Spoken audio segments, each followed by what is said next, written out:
Please, help me! Stop. Let her go. Stay out of this! Please, don't let them take me. She said no. Step back. Move aside. This is not your business. Halima's cry cut through the dusty construction yard as two men tried to force her toward a waiting car. Her lip trembled. Her clothes were dusty and fear filled her eyes, but she still screamed, "I will not marry him." People watched, afraid to interfere. Then a poor builder dropped his tools. Idris stepped between Halima and the men, his worn clothes covered in cement dust. If she said no, he said quietly, "You are not taking her anywhere." He had no money, no influence, no powerful family. So why was he willing to risk everything for her? Before we begin, tell us which country you're watching from and what time it is there. And if stories of courage and justice matter to you, subscribe and stay with us. 3 weeks before the confrontation at the construction yard, Halima Sulemana's mornings began long before the sun fully reached the crowded streets of Accra. At 24, Halima had already learned that poverty rarely announced itself with one dramatic disaster. More often it arrived quietly in unpaid electricity bills folded beneath a cooking pot, in school shoes, repaired for the third time in smaller portions at dinner, and in the careful silence of a mother deciding which debt could wait another week. Every morning, Halima helped her widowed mother, Halima Sulemana, carry bundles of fabric from their modest rented room to a small stall near the market. The stall was hardly wider than 2 outstretched arms. Bright fabrics hung from wooden rails. Beneath them sat an old sewing machine that had belonged to Halima's father. Halima treasured that machine. Her father had bought it second-hand when she was 16, after noticing how easily she could turn leftover cloth into skirts, blouses, and children's dresses. "You have patient hands," he used to tell her. "One day those hands will build something nobody can take from you." He had died 4 years earlier after a sudden illness. What remained were memories, debts, and a family struggling to survive without him. Halima never complained about working beside her mother. She loved Mariama deeply, but selling fabric was not the life she imagined for herself. She wanted a tailoring workshop, nothing luxurious, just a clean room with 2 sewing machines, shelves filled with folded fabric, a large cutting table, and enough customers that she could employ 1 or 2 young women who needed work. Inside an old metal tin hidden beneath her clothes, Halima kept her savings. Some weeks, she added 20 cedis, sometimes 10. During difficult months, nothing. Still, she saved. That small tin represented something larger than money. It represented choice. Her younger brother Bashir was 17 and still in school. He was intelligent, especially with mathematics, and Halima was determined that poverty would not force him to abandon his education. Whenever Bashir apologized for the cost of his books or transportation, Halima would shake her head. "Your job is to study, and yours, to make sure you can." Bashir usually smiled, but guilt remained behind his eyes. Mariama noticed everything. She noticed Halima pretending she was not hungry when food was short. She noticed her daughter refusing new sandals because Bashir needed textbooks. And she noticed how Halima sometimes stopped outside tailoring shops, staring through the windows at sewing machines she could not afford. Mariama carried her own guilt. After her husband died, she had believed she could keep the family stable. But debts accumulated. Their landlord increased the rent. Suppliers wanted payment. Bashir's school expenses continued. A loan taken during her husband's illness remained unpaid. That was when Mariama's older brother, Haruna Yakubu, began helping. At first, Halima had been grateful. Uncle Haruna was a 48-year-old businessman who operated several minibuses and small transport vehicles around Accra. He was not wealthy, but compared with Mariama's household, he appeared successful. Whenever rent was overdue, Haruna found money. Whenever Bashir risked being sent home from school, Haruna paid something. Whenever Mariama's fabric business struggled, Haruna reminded her that family should support family. But gradually, his help changed. He began asking questions. How much had Mariama earned? Why had Halima purchased certain fabric? Why was Bashir still attending a school they could barely afford? Eventually, advice became instruction. You should stop buying from that supplier. Bashir should work during weekends. Halima should contribute more. Mariama rarely challenged him. He has helped us, she would whisper whenever Halima became frustrated. Halima understood. That was precisely why Haruna's influence frightened her. Debt had transformed gratitude into obedience. One afternoon, Halima was measuring fabric for a customer when Haruna arrived at the stall. He wore a freshly pressed cream shirt and polished brown shoes.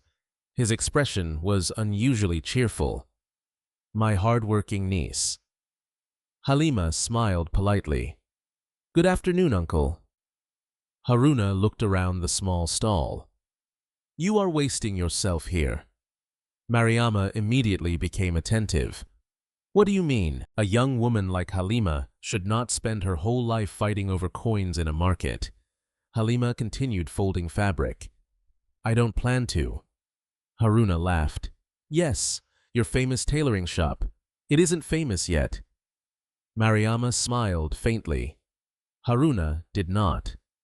Dreams are good, Halima, but dreams do not pay debts. The words changed the atmosphere.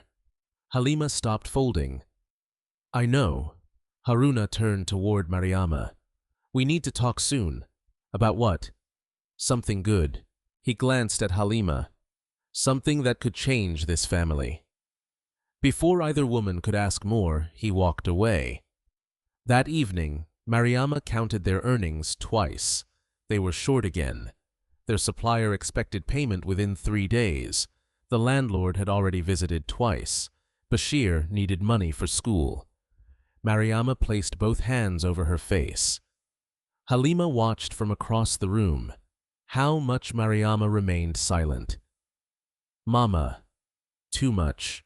Halima went to the bedroom and removed the metal tin containing her savings. When she returned, Mariama immediately shook her head. No, we need it. That is for your workshop. The workshop can wait. Mariama stared at her daughter. You have been saying that for 4 years. Halima sat beside her. Then I can say it once more. She poured the money onto the table. Mariama suddenly began crying. Halima reached for her. We're going to be fine. But neither woman truly believed it. 2 days later, Haruna returned. This time he arrived after sunset. Halima had spent the day at the market and came home exhausted. Bashir was studying at a neighbor's house because their electricity had been disconnected again. Haruna was already inside. He and Mariama sat at the small table. Halima immediately sensed something unusual. Haruna had brought groceries, rice, cooking oil, milk, even meat, things their kitchen had not seen together in months. Where did these come from? Halima asked. Your uncle brought them, Mariama said. Haruna leaned back comfortably. A family should not be hungry when there are solutions available. Halima looked at him. There was that word again. Solutions. She thanked him, but noticed Mariama avoiding her eyes. After dinner, Halima went outside to wash several pieces of fabric. Through the open window, she could hear her mother and uncle speaking. At first, she tried not to listen.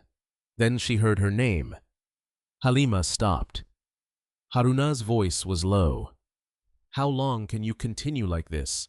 Mariama, I know. The landlord is waiting. Your business is drowning. Bashir's education costs money. Halima has nothing except that sewing dream. She works hard. I didn't say she doesn't. A pause followed. Then Mariama paused. Are you certain? Haruna answered immediately. Completely. Halima moved closer to the window. What exactly did he say? Mariama whispered. That he will settle everything. Halima's fingers tightened around the wet fabric. Mariama sounded uncertain. But Halima, she will understand. You know my daughter. That is why you must make her understand. Silence. Then Mariama asked the question that made Halima's heart begin pounding. And if she refuses, Haruna sighed. She won't refuse when she understands what is at stake. Halima stepped closer. Who are you talking about? Mariama asked. Haruna lowered his voice, but Halima still heard the name. Alhaji Salifu Danjuma. Mariama inhaled sharply. Even Halima recognized it. Salifu Danjuma was a wealthy property contractor whose name appeared on construction projects across parts of Accra.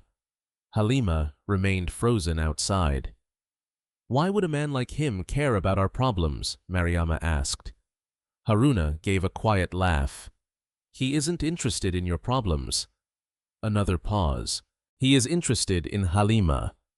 The wet fabric slipped from Halima's hands. Inside, Mariama said nothing. Haruna continued. He wants a wife, Mariama. And if this is handled properly, your debts disappear. Bashir stays in school. You keep your home. Halima could barely breathe. Her future was being discussed like a payment plan. Then Haruna spoke the sentence that frightened her most. This is the solution we have been praying for.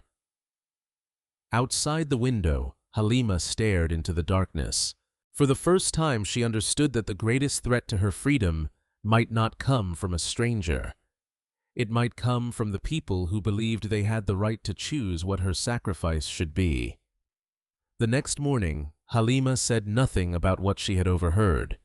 She woke before Mariama swept the small room, heated water, and prepared tea, as though the previous night had changed nothing.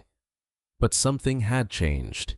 Every time her mother looked at her, Halima wondered whether Mariama was seeing a daughter or a solution to the family's debts. At the market, Halima worked quietly. Around midday, Mariama finally spoke. Your uncle is coming this evening. Halima continued arranging fabric. I know. Mariama looked surprised. Halima met her eyes. I heard you talking. Mariama's face fell. You were listening. I heard my name. For several seconds, neither woman spoke. Then Halima asked, Who is Salifu Danjuma? Mariama lowered her voice. Your uncle says he is a respectable man. That wasn't my question. Mariama sighed. He owns construction businesses. Property, too. He has money. And he wants what Mariama hesitated. You. Halima looked away. Hearing the truth directly hurt more than overhearing it through a window. Mama, I have never even spoken to this man. He wants to meet you. I don't want to meet him. Halima, no. Mariama's expression tightened with fear rather than anger. Please, just meet him. Meeting someone is not marriage. Halima wanted to refuse again.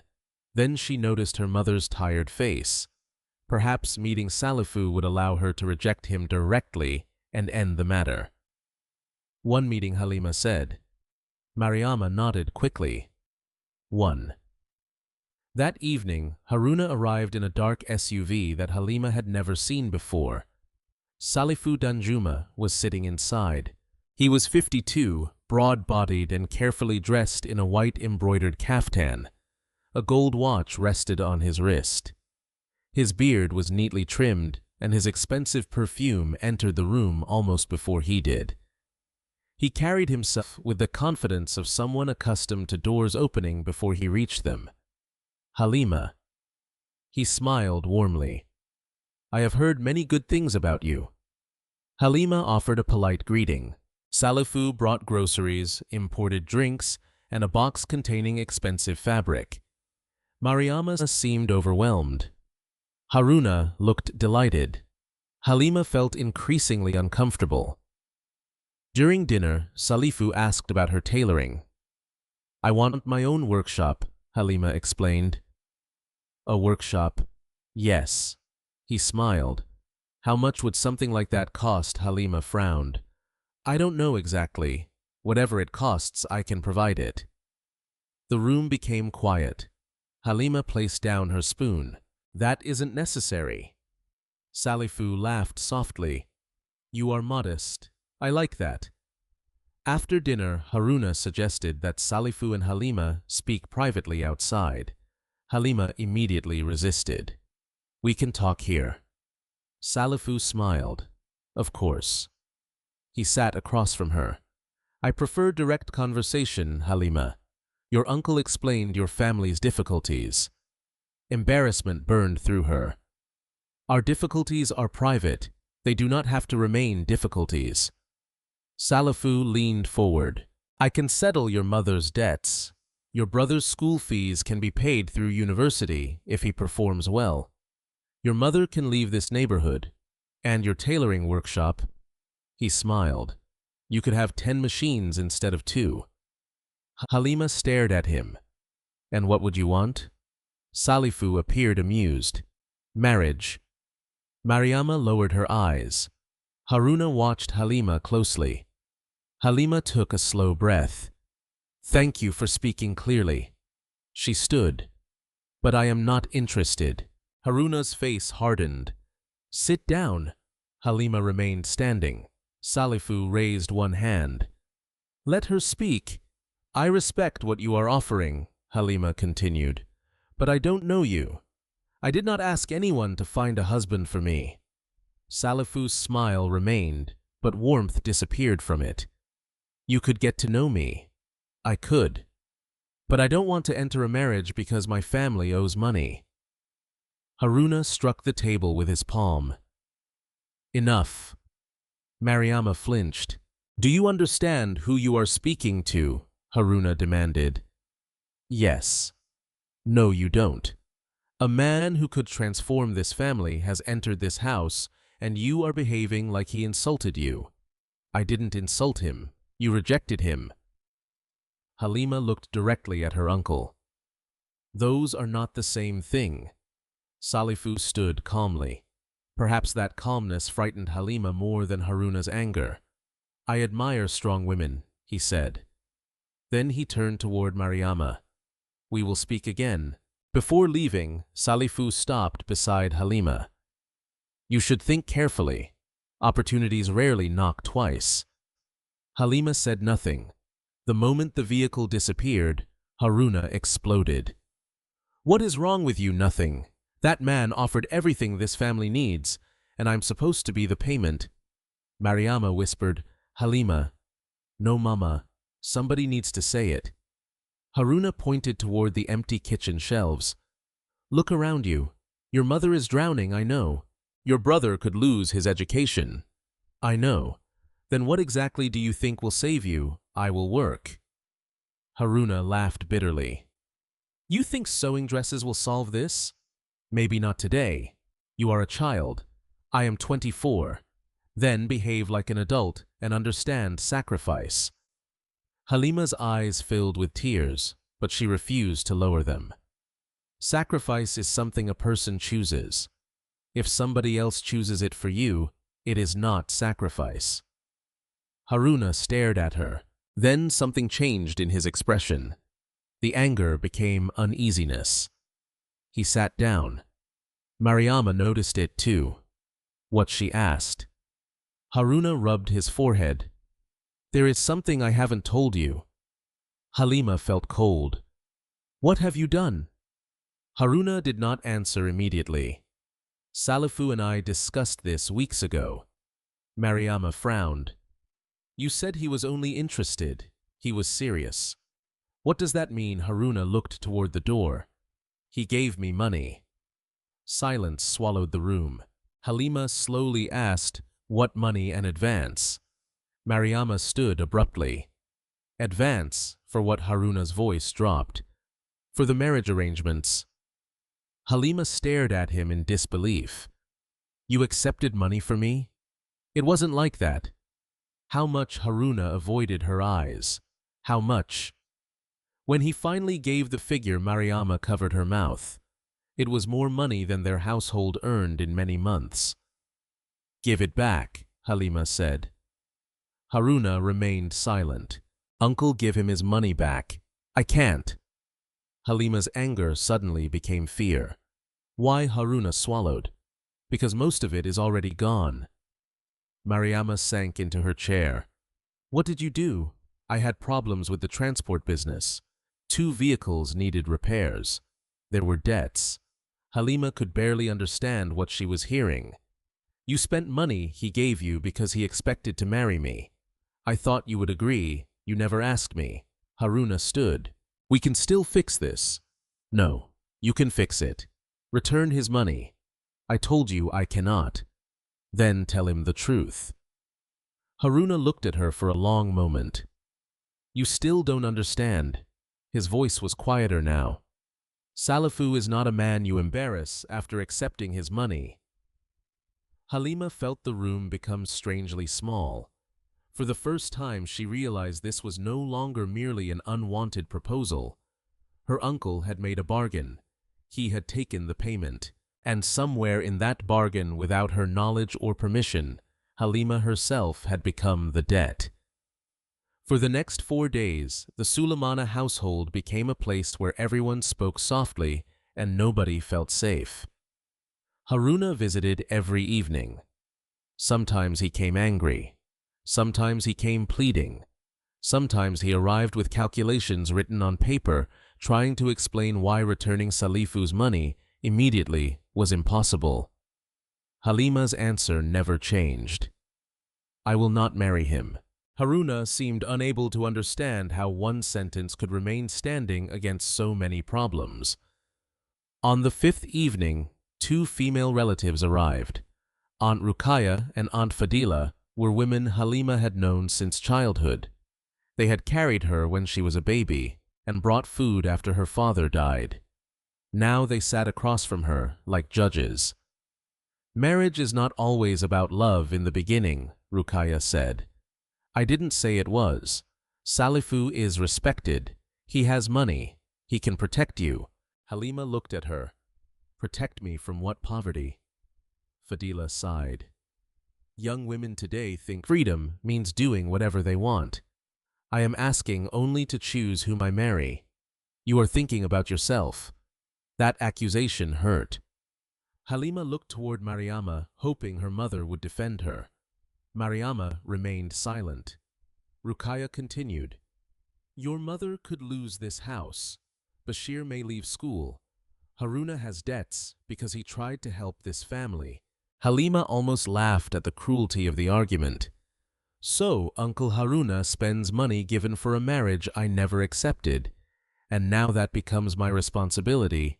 He made a mistake, and I must spend my life paying for it. Nobody answered.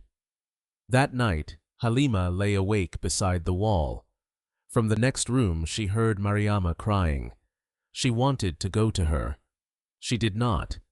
For the first time in her life, love for her mother existed beside anger toward her. The following morning, Halima went to the market alone.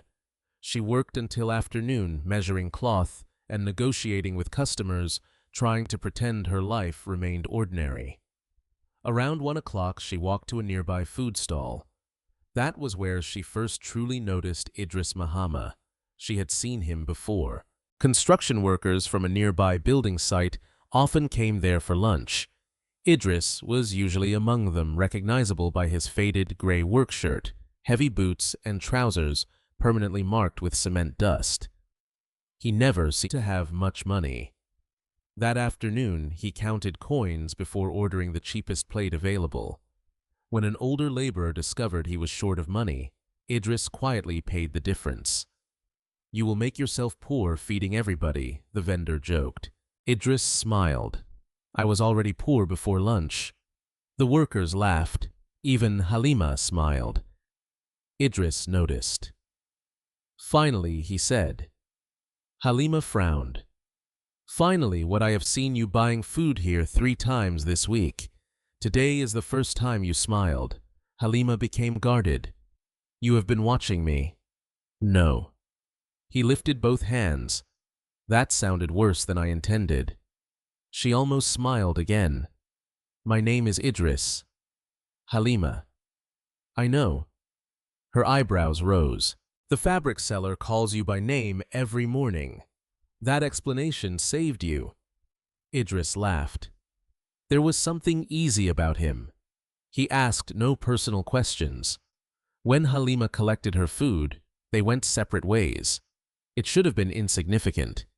Yet that brief conversation stayed with her because Idris had spoken to her without wanting anything. No bargain, no obligation, no decision made on her behalf. 2 days later, Salifu appeared at the market. He came alone. His expensive vehicle stopped beside the road, attracting immediate attention. Halima saw him approaching and felt her stomach tighten. Good afternoon. Good afternoon. You have been avoiding my calls. I never gave you my number. Your uncle did. Halima looked around. Customers and traders were nearby, but Salifu lowered his voice. Walk with me. I'm working. This will take 1 minute. Halima reluctantly stepped several meters away from the stall, remaining where others could still see them. Salifu smiled. Have you reconsidered? No. The smile disappeared. You answered quickly. My answer was already clear.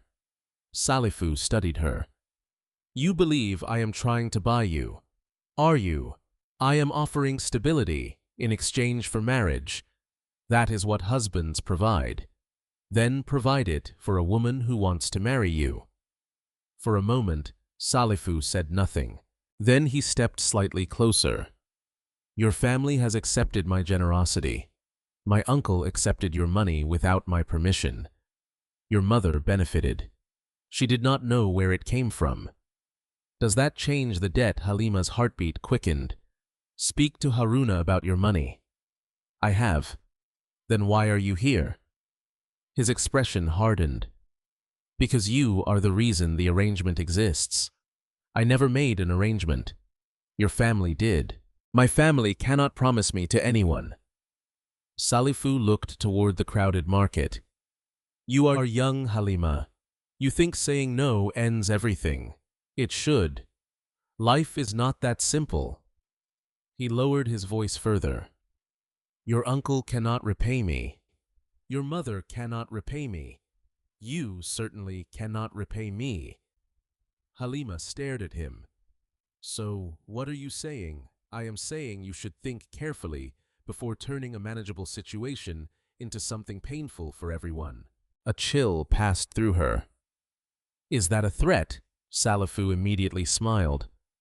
Of course not. He adjusted his sleeve. I would never threaten the woman I intend to marry. Then he walked back toward his vehicle. Halima remained frozen.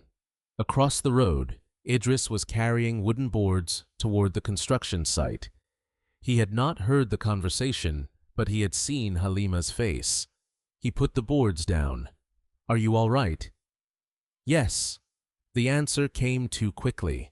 Idris looked toward Salifu's departing vehicle. Who was that? A family problem? He waited. Halima expected another question. None came.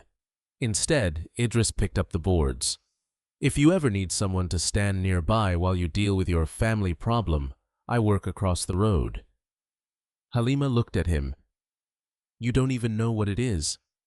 No. Then why would you help? Idris shrugged. Sometimes people don't need you to solve something. They just need to know they are not standing alone. He walked away. That evening, Haruna was waiting outside Halima's home. The moment she approached, he grabbed her arm. What did you say to Salifu? Halima pulled away. Let go of me. He called me furious. I told him the truth. You are destroying everything. People nearby turned toward them. Haruna grabbed her arm again, harder this time. Across the street, a construction truck had stopped near a small renovation project. Idris was helping unload cement. He looked up. He saw Haruna's hand around Halima's arm. He saw Halima trying to pull free, and he saw the fear she was desperately trying to hide. Idris slowly lowered the cement bag he was carrying.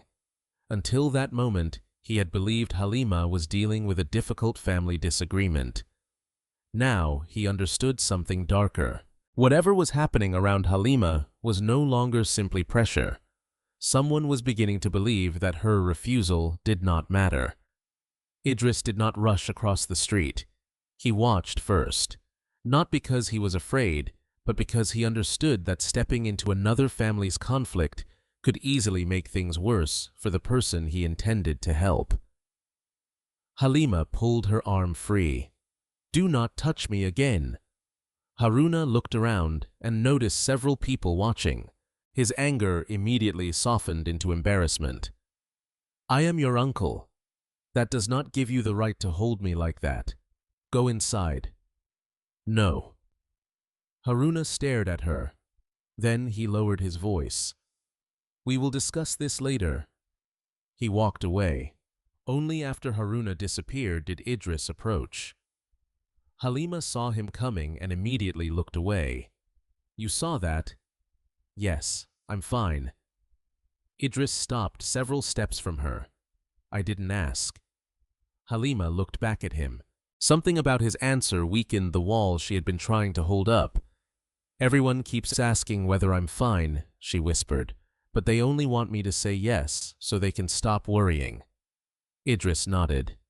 "Then I won't ask." For a moment, neither spoke. Halima looked at his dusty clothes. "You always look like you fought with a bag of cement.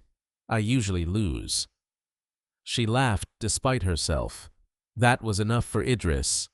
He said goodnight and returned to work. Halima watched him go. She knew almost nothing about him. What she did not know was that Idris understood helplessness better than most people imagined. His room was less than 3 kilometers away behind a mechanic's workshop. It contained a narrow bed, one plastic chair, a small gas burner, and a wooden box where he kept his clothes. At 31, Idris owned almost nothing. Every morning at 5:30, he walked to whichever construction site had hired him. Some weeks he mixed concrete. Other weeks he carried blocks, installed reinforcement bars, repaired walls, or supervised younger workers when the foreman trusted him. He earned enough to survive. Barely. Yet on the final Friday of every month, Idris stood at a mobile money kiosk and sent part of his wages to his mother, Safia Mahama, outside Tamale. Safia always protested. "Keep something for yourself." "I do, you are lying. Then stop asking questions."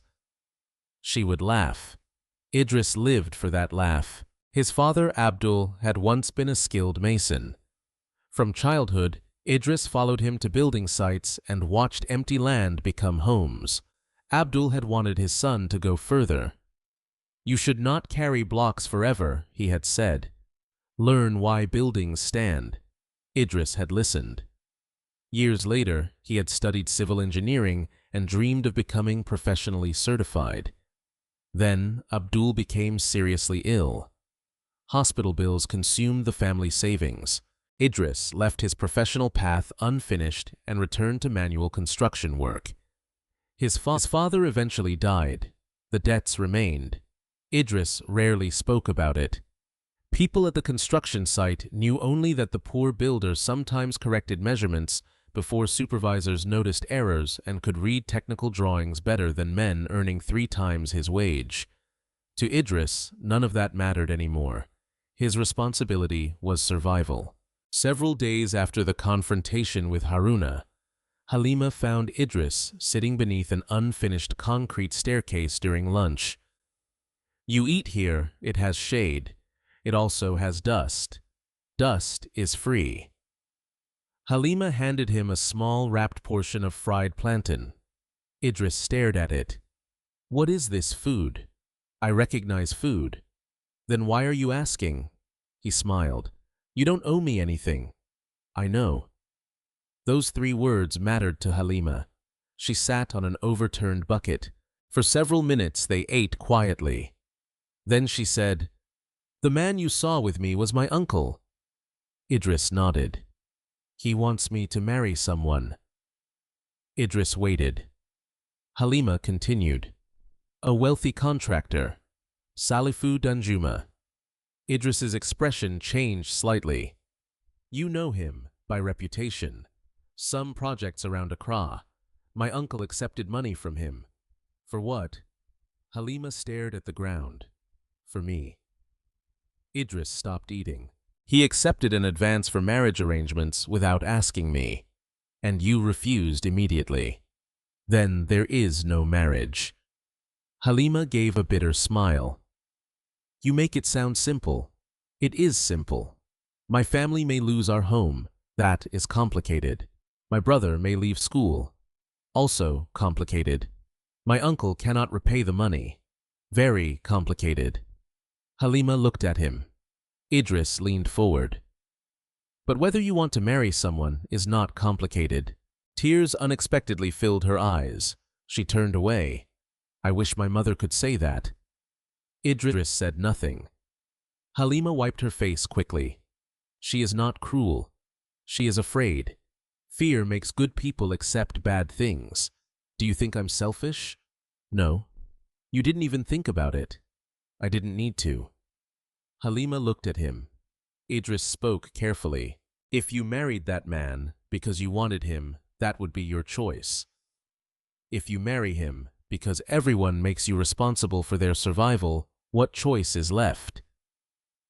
Halima lowered her eyes. Nobody had expressed it so clearly. Over the following week, their conversations became more frequent.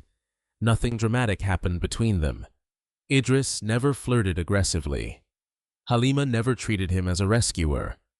Sometimes they talked about food, sometimes about Bashir, sometimes about buildings.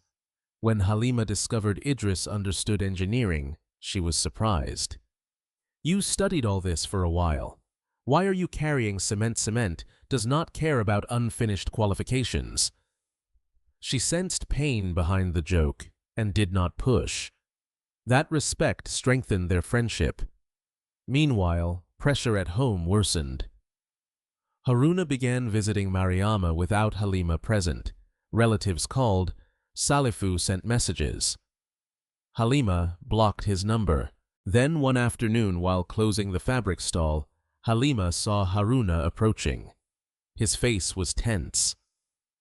You embarrassed me again. I haven't spoken to you today. Salifu says you blocked him. That is between Salifu and me. There is no between you and him. This concerns the whole family. Haruna stepped closer. The engagement will happen. No, it will. No. He reached for her arm. Halima stepped backward. Don't touch me. Haruna grabbed her anyway. Listen to me. A wooden plank hit the ground behind them. Both turned. Idris stood several meters away. His work shirt was soaked with sweat cement dust covering his arms. He did not threaten Haruna. He did not raise his fists. He simply looked at Haruna's hand around Halima's arm. Sir Idris said calmly, She asked you to let go.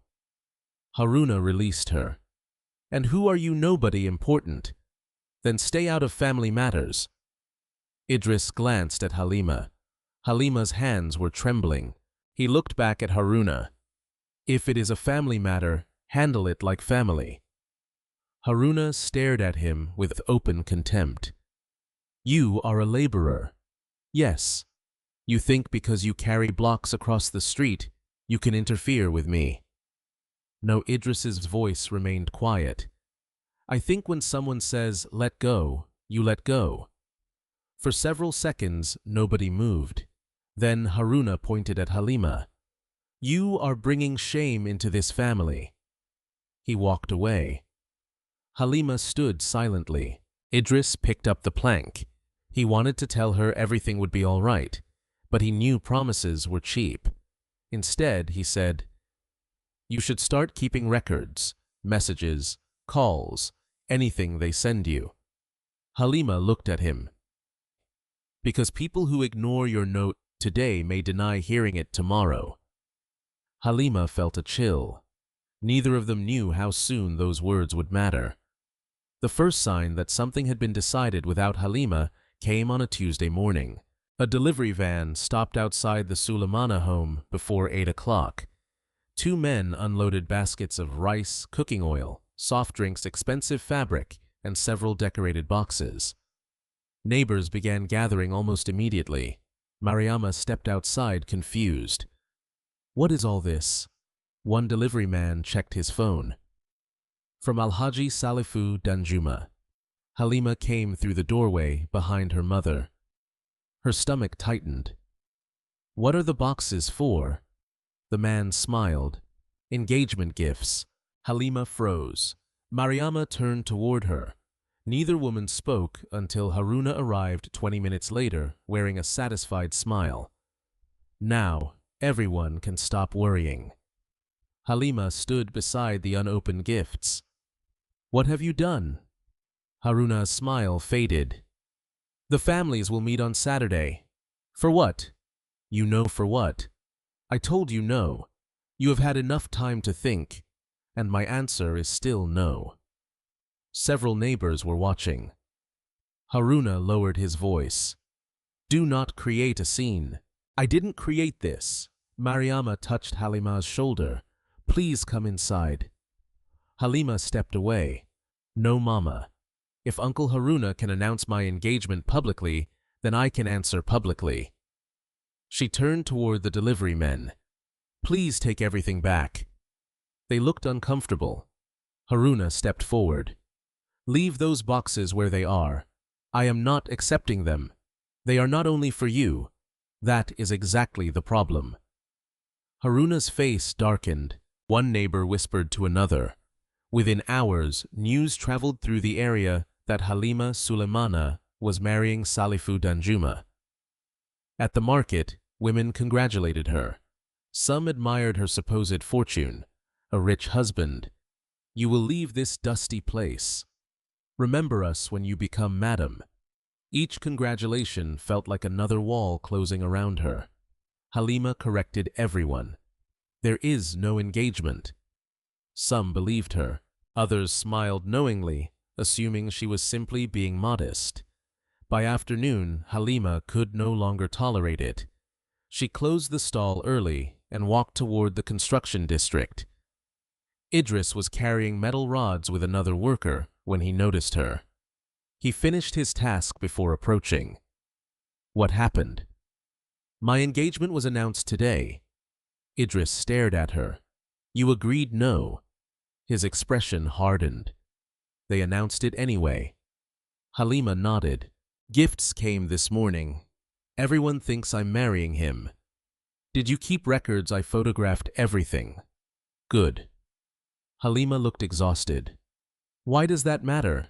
He can still tell everyone whatever he wants, because there may come a point when what you can prove matters more than what people say. She studied him. What would you do? Idris thought carefully.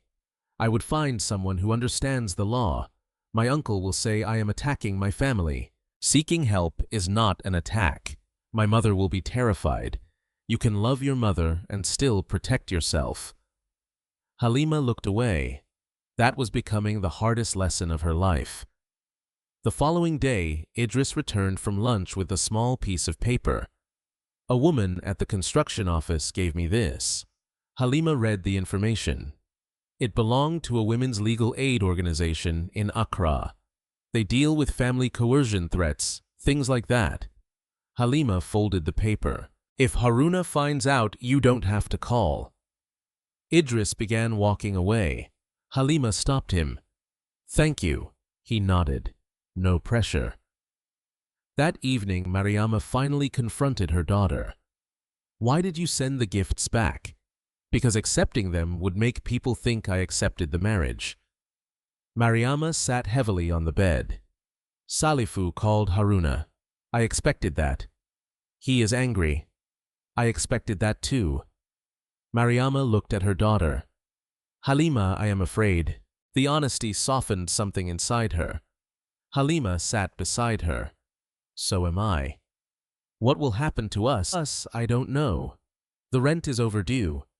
I know. Bashir's school, I know, Mama. Mariama's eyes filled with tears. What if your uncle stops helping? Then we find another way. What way? Halima had no answer. Mariama began crying. I am tired of being afraid every morning. Halima took her hand. I can work more. You already work too much. I can sew at night. And if that is not enough, then it is not enough. Mariama looked at her. Halima's voice trembled. But marrying Salifu will not erase our problems.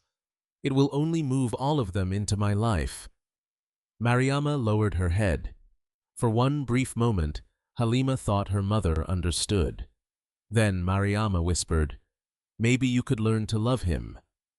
Halima released her hand. Mama, he could give you a comfortable life. You are still asking me to do it. I am asking you to consider everyone. I have considered everyone, Halima stood. I have given my savings. I work every day. I help Bashir. I have postponed my own plans for years. Her voice broke. What else must I give before I am allowed to keep something for myself? Mariama could not answer. Saturday arrived. By afternoon, several relatives appeared at the house wearing formal clothing. Food was prepared. Plastic chairs were arranged outside. Haruna had organized the engagement gathering despite Halima's refusal. Halima dressed simply and walked into the courtyard. Conversation stopped. Haruna approached. Go change. No. Salifu's family will arrive soon. Then call them. For what? To tell them there will be no engagement. Haruna's jaw tightened. You will not humiliate me. This is not about you. Everything I have done has been for this family. You accepted his money for your business. Haruna looked around nervously. Lower your voice. No. He stepped closer. If you disgrace this family today, do not expect to continue living under this roof. Mariama stood nearby, visibly shaken. Halima turned toward her. Mama Mariama opened her mouth. Nothing came out. Halima looked back at Haruna. You would throw me out because I refuse to marry someone. I am telling you there are consequences for selfishness. Halima felt tears burning her eyes, but she remained standing. Then there will be no engagement. Haruna stared at her.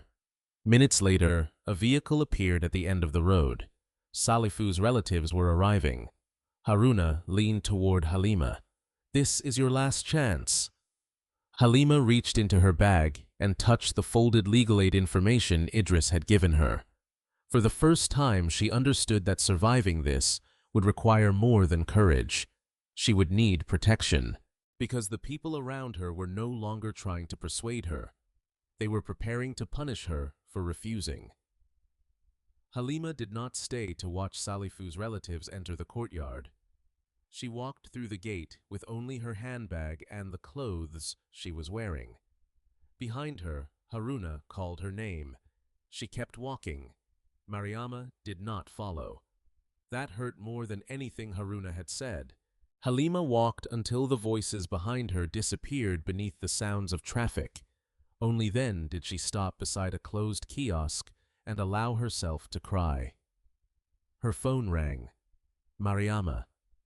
Halima stared at the screen before answering. Come home, her mother whispered. Did Uncle Haruna cancel the engagement?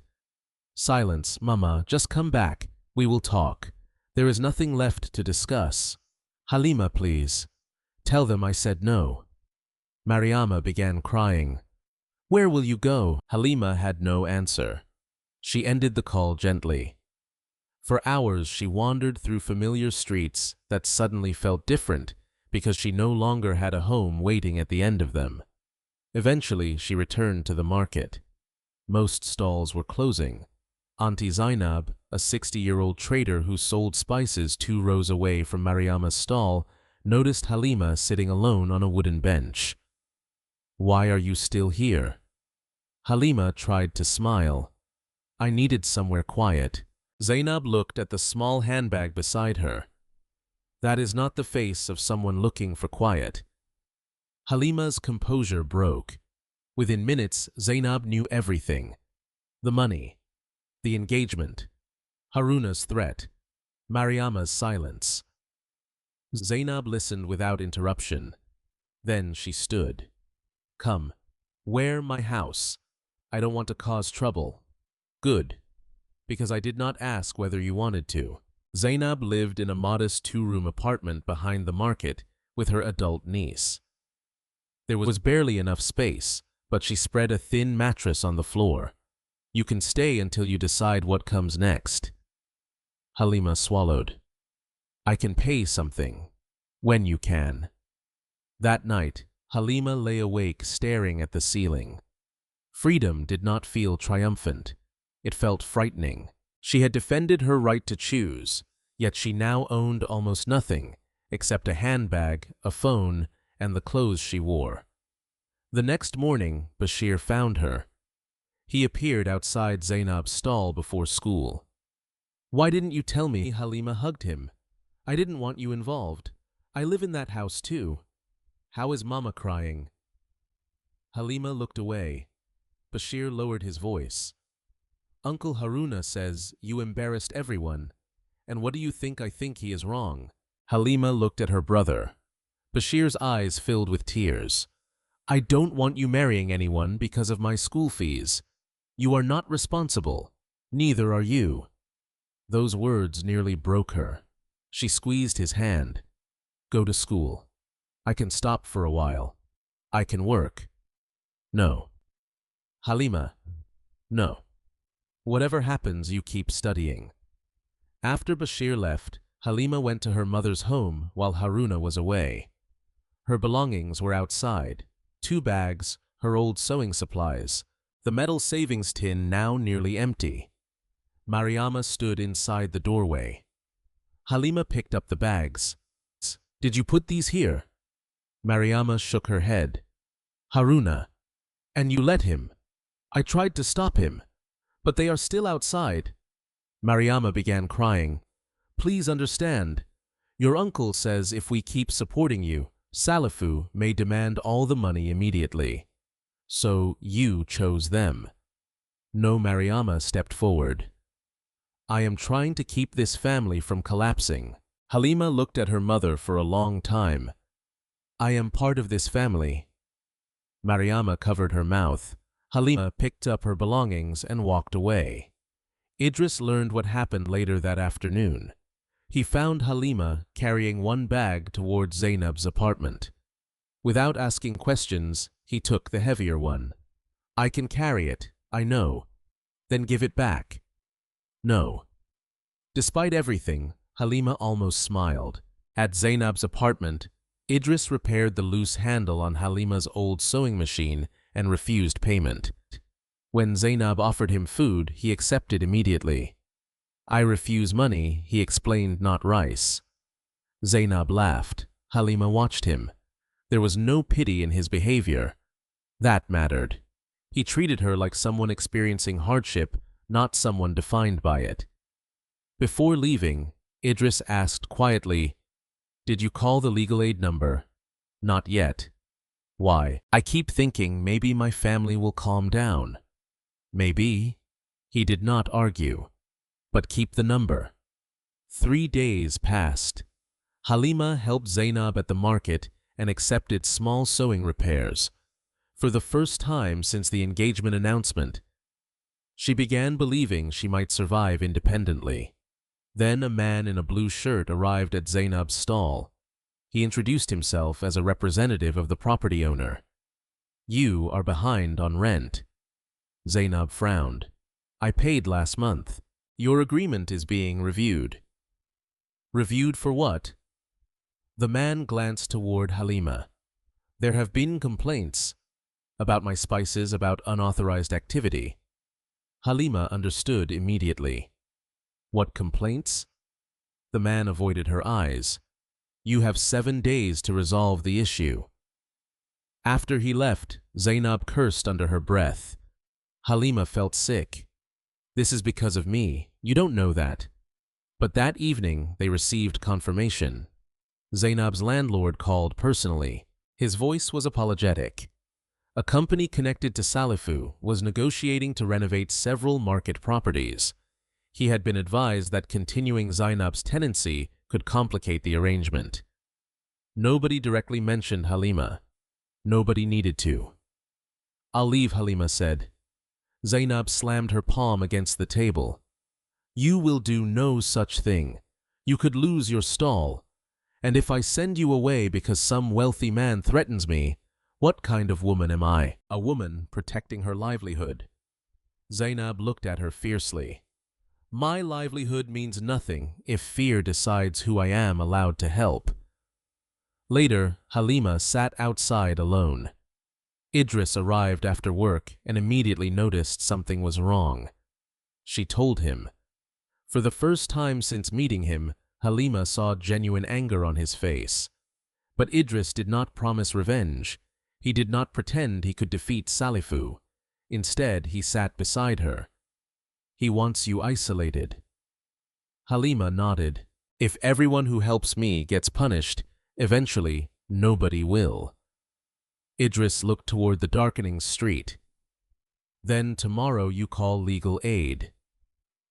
Halima took the folded paper from her bag. Her hands trembled. "I thought saying no would be enough. It should have been." And now Idris looked at her.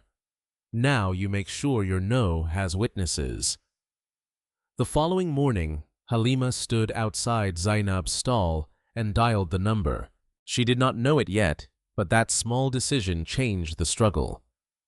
Until then, Salifu had been dealing with a frightened young woman surrounded by people he could pressure.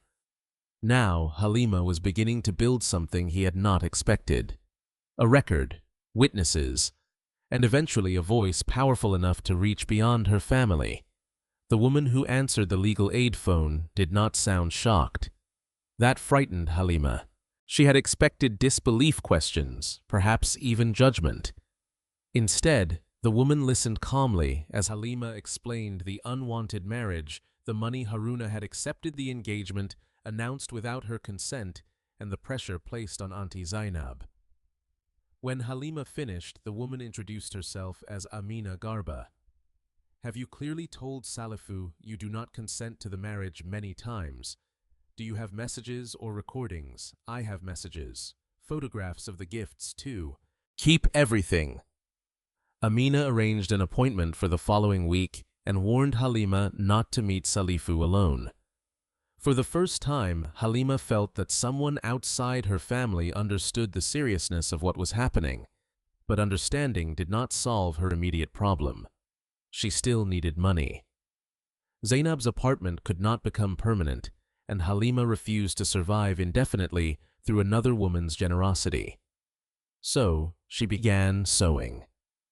At first the work was small: a torn school uniform, 2 skirts needing new zippers, a market trader wanting a blouse adjusted. Halima repaired everything using her father's old sewing machine on a small table inside Zainab's apartment. She worked after the market closed sometimes until midnight. Within 2 weeks, customers began recommending her. One afternoon, Idris arrived carrying a paper bag. "What is that?" Halima asked. "Dinner." "For whom you? I can buy my own dinner." "I know." "Then why did you buy it?" "Because yesterday you worked until midnight and forgot to eat." Halima narrowed her eyes. "Zainab told you. She betrayed you for grilled chicken." From inside the stall, Zainab shouted, "It was good." Chicken Halima laughed. Those moments became important. Idris never tried to make himself the center of her struggle. When she wanted to talk, he listened. When she wanted silence, he gave it. And when she needed practical help, he offered only what he could genuinely provide. One evening, Idris mentioned an empty room near the construction site. It used to be a storage shop. How much cheap? Cheap according to a builder, or cheap according to a woman with almost no money. Almost no money, cheap. The next morning he took her there. The room was small and ugly. The walls needed paint. One window was cracked. The floor was rough concrete. Halima stood in the doorway for several minutes. Idris worried she hated it. Then she walked toward the window. "My sewing machine could go there." Idris smiled. "A cutting table here," she continued. Shelves against that wall. Halima turned. You see it too, I build things. Empty rooms are dangerous around me. The landlord agreed to a modest monthly payment. Halima used nearly all her remaining savings for the first month. Idris repaired the window after work. Mubakar, a younger builder from Idris's crew, brought leftover wood for shelves. Zainab donated a chair. Bashir secretly painted one wall on a Sunday afternoon. Nobody called it a tailoring workshop. Not yet. But when Halima placed her father's sewing machine beside the window, she cried. For months, other people had been planning her future. This tiny room was the first part of that future she had chosen herself. News reached Salifu quickly. He had expected homelessness to weaken Halima. Instead, she was building independence. That displeased him. One afternoon, Salifu sat inside his office, overlooking one of his development projects, while an associate named Suleiman handed him information about Idris. 31 years old, construction laborer, no property, no vehicle, rents a room behind a mechanic's workshop. Salifu leaned back. Family mother near Tamale. Father deceased. Money nothing significant. Business none. Salifu almost laughed. This is the man interfering with me. It appears so. Salifu looked through the window. He had assumed Idris belonged to some organization or had influential relatives.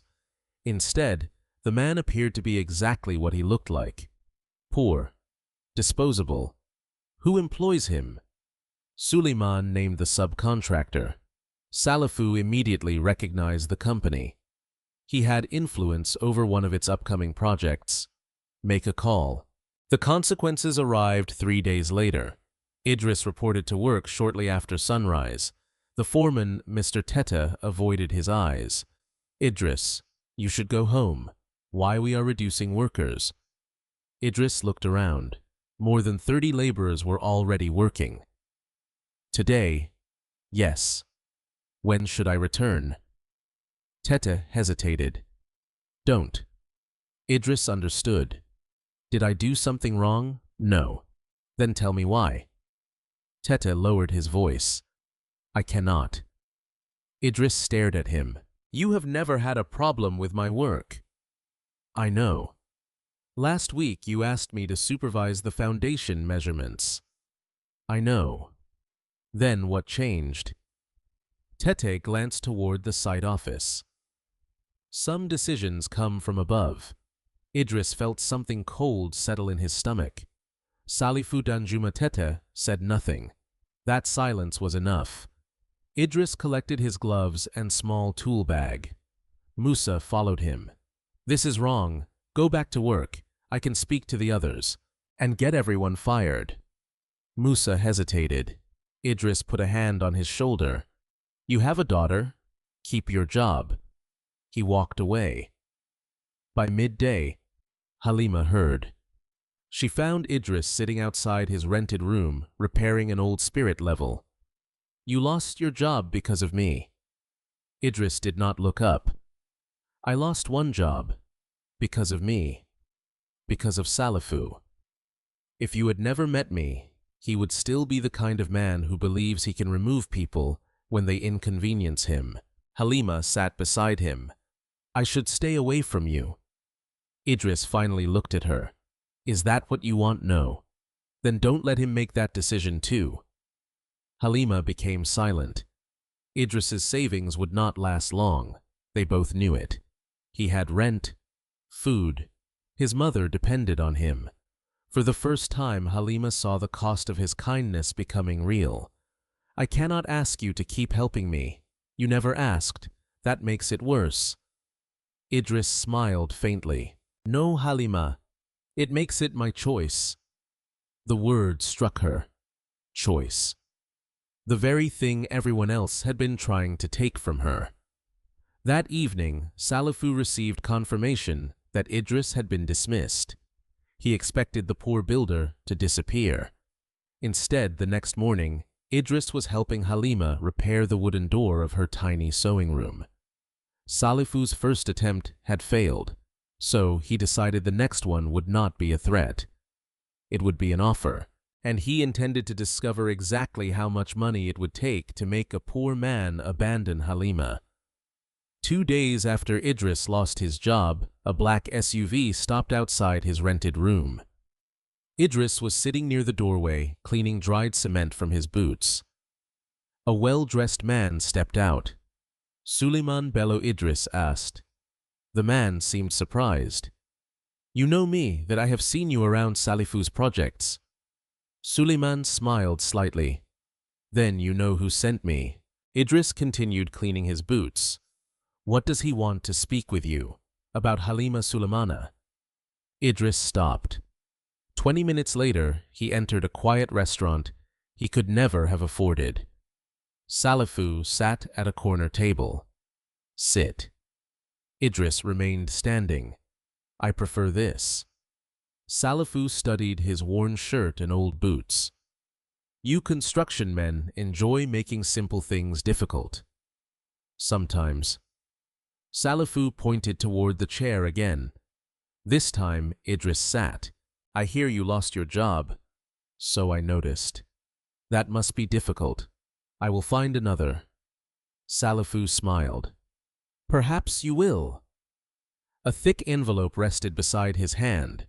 Salifu pushed it across the table. Idris did not touch it. "What is that, an opportunity?" "To do what? Leave Accra." Idris looked at the envelope. "How much enough for someone in your position?" Idris almost smiled. "And my position is a man without money connections or prospects." Salifu leaned back. "You could return north, start a small business, help your mother, perhaps finish whatever education you abandoned." Idris's eyes sharpened. "You investigated me. I investigate problems. So I am a problem. No, you are an inconvenience." Salifu tapped the envelope. "Take it and disappear from Halima's life." Idris looked at him for several seconds. Then he pushed the envelope back. "No." Salifu's amusement disappeared. "You did not count it." "I don't need to. Everyone has a price." "Maybe." Idris stood. "But you are trying to buy the wrong thing."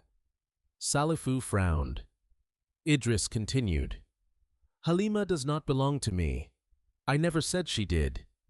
You are paying me to leave as though removing me means she becomes yours."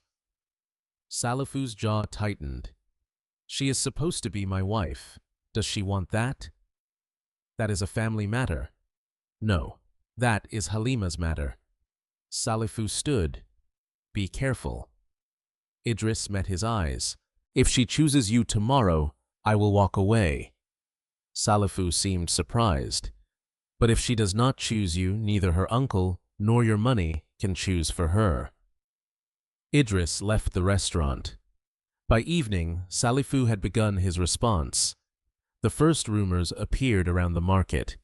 Someone claimed Idris was encouraging Halima to reject Salifu because he wanted money. Another person said Idris had demanded payment to disappear. By the following morning, the story had changed again. Now Idris was supposedly Halima's secret lover. Mariama heard everything. She arrived at Halima's sewing room visibly shaken. "Tell me the truth." Halima looked up from her machine. "About what?" "That builder. Idris. People say he is the reason you refused Salifu." Halima stared at her mother. "I refused Salifu before I even knew Idris. They say Idris wants money." "Who says people?" "Which people?" Mariama hesitated. "Your uncle heard." Halima laughed bitterly. "Of course." "Halima, I am only trying to protect you from the man who has never pressured me or the man who refuses to accept my no." Mariama looked wounded. "You think I am your enemy now?" "No." Halima's voice softened. "I think you are afraid, and people are using your fear." Mariama looked around the tiny sewing room. "Is Idris paying for this?" "No." Did he give you money? No. Has he promised marriage? No. Mariama seemed confused. Then why is he helping you? Because sometimes people help without buying ownership. Mariama had no answer. That afternoon, Haruna appeared at the market and repeated the accusations loudly enough for others to hear. Halima finally snapped. If anyone wants to discuss Idris, discuss him honestly. People turned toward her. He has never asked me for money. He has never asked me to marry him. He has never told me what decision to make. Haruna scoffed. He is manipulating you. No, you are. The market fell quiet. Halima's hands trembled, but she continued. And I am tired of people discussing me as though I am a piece of property moving between two men. Haruna's face hardened. You are embarrassing yourself. I am not choosing Idris instead of Salifu. She looked directly at her uncle. I am choosing myself. Haruna walked away furious. That evening he went directly to Salifu's office. We cannot continue like this, Haruna said. Salifu poured himself water. Then stop her. I have tried. Try harder. She has legal people advising her now. Salifu looked up. That information concerned him. When recently? Salifu became silent. The longer Halima remained independent, the more difficult controlling the situation would become. Haruna paced nervously. What do you want me to do? Salifu placed his glass down. There is a family compound outside the city. Haruna stopped. My relatives can gather there quietly. For what? To finish what should already have been finished. Haruna stared at him. You mean the marriage? Call it a family ceremony. She will not come willingly. Salifu's expression remained cold. Then convince her. Haruna swallowed. And if she refuses, Salifu looked directly at him. You accepted my money, Haruna. The reminder carried more weight than a shouted threat. Haruna lowered his eyes. Over the next 2 days, he secretly contacted several relatives. They agreed that Halima had become rebellious and needed to be brought before the family elders. Nobody told Halima where that meeting would actually take place. Nobody told her Salifu's relatives would already be waiting. And nobody told her that Haruna had arranged vehicles to take her there, whether she agreed or not. Only Bashir sensed that something was wrong. Late that night, he overheard Haruna speaking on the phone. Tomorrow afternoon, Haruna said. A pause. Yes, near the construction district. Another pause. Once she is inside the vehicle, we take her directly to the compound. Bashir stood motionless behind the door. His heart began pounding. He waited until Haruna left. Then he took out his phone and called Halima. She answered on the 3rd ring. Bashir. His voice trembled. Sister, don't go anywhere with Uncle Haruna tomorrow. Halima sat upright. Why, I heard him. Heard what Bashir lowered his voice. They are planning to take you somewhere. Halima felt cold. Where, I don't know. Then Bashir repeated the sentence he had heard. Once she is inside the vehicle. Halima gripped the phone. Until that moment, the battle had been pressure money, rumors, and threats. Now, the rules had changed. They were no longer waiting for Halima to agree. They were preparing to take her choice away completely. Halima barely slept that night. Every sound outside Auntie Zainab's apartment made her sit upright. Bashir's warning repeated in her mind. Once she is inside the vehicle. By sunrise, Halima had made a decision. She called Amina Garba. The legal advocate answered after several rings. Halima. My family is planning something. Halima explained what Bashir had overheard. Amina's voice immediately became serious. Do not meet them alone. I won't. Do you know where they intend to take you? No. Has anyone threatened you directly in writing? Not about tomorrow. Save everything anyway. I want you to come to our office. When today? Halima looked at the clock. I have 2 customer dresses to deliver first. I need the payment. Halima, I'll stay in public places. Amina hesitated. Come immediately afterward, I promise. Halima packed the dresses and left. She did not tell Idris. He had already lost his job because of Salifu. She refused to pull him deeper into something that could become dangerous. By early afternoon, Halima had delivered the first dress. The second customer worked near the construction district where Idris had previously been employed. Halima considered postponing it. She needed the money. So she went. The road was crowded with traders, workers, motorcycles, and construction vehicles. Halima relaxed slightly. Nobody would try anything here, she thought. She was wrong. Halima. She stopped. Haruna was walking toward her. 2 relatives followed behind him. Halima immediately stepped backward. What do you want? We need to talk. No. Haruna lowered his voice. Your mother is waiting. We're at a family meeting. Tell her I will call her. You are coming with us. No. A dark vehicle was parked nearby. Halima noticed a man standing beside its open rear door. Her heartbeat accelerated. She reached into her bag for her phone. Haruna caught her wrist. Enough. Let go. People began looking. Uncle Haruna, let go of me. You are making another scene. I said let go. One relative stepped closer. Halima, stop embarrassing the family. I'm not going anywhere. Haruna tried to guide her toward the vehicle. Halima resisted. The bag slipped from her shoulder. Her phone fell onto the dusty road. Help me! She shouted. Several people stopped. Nobody moved closer.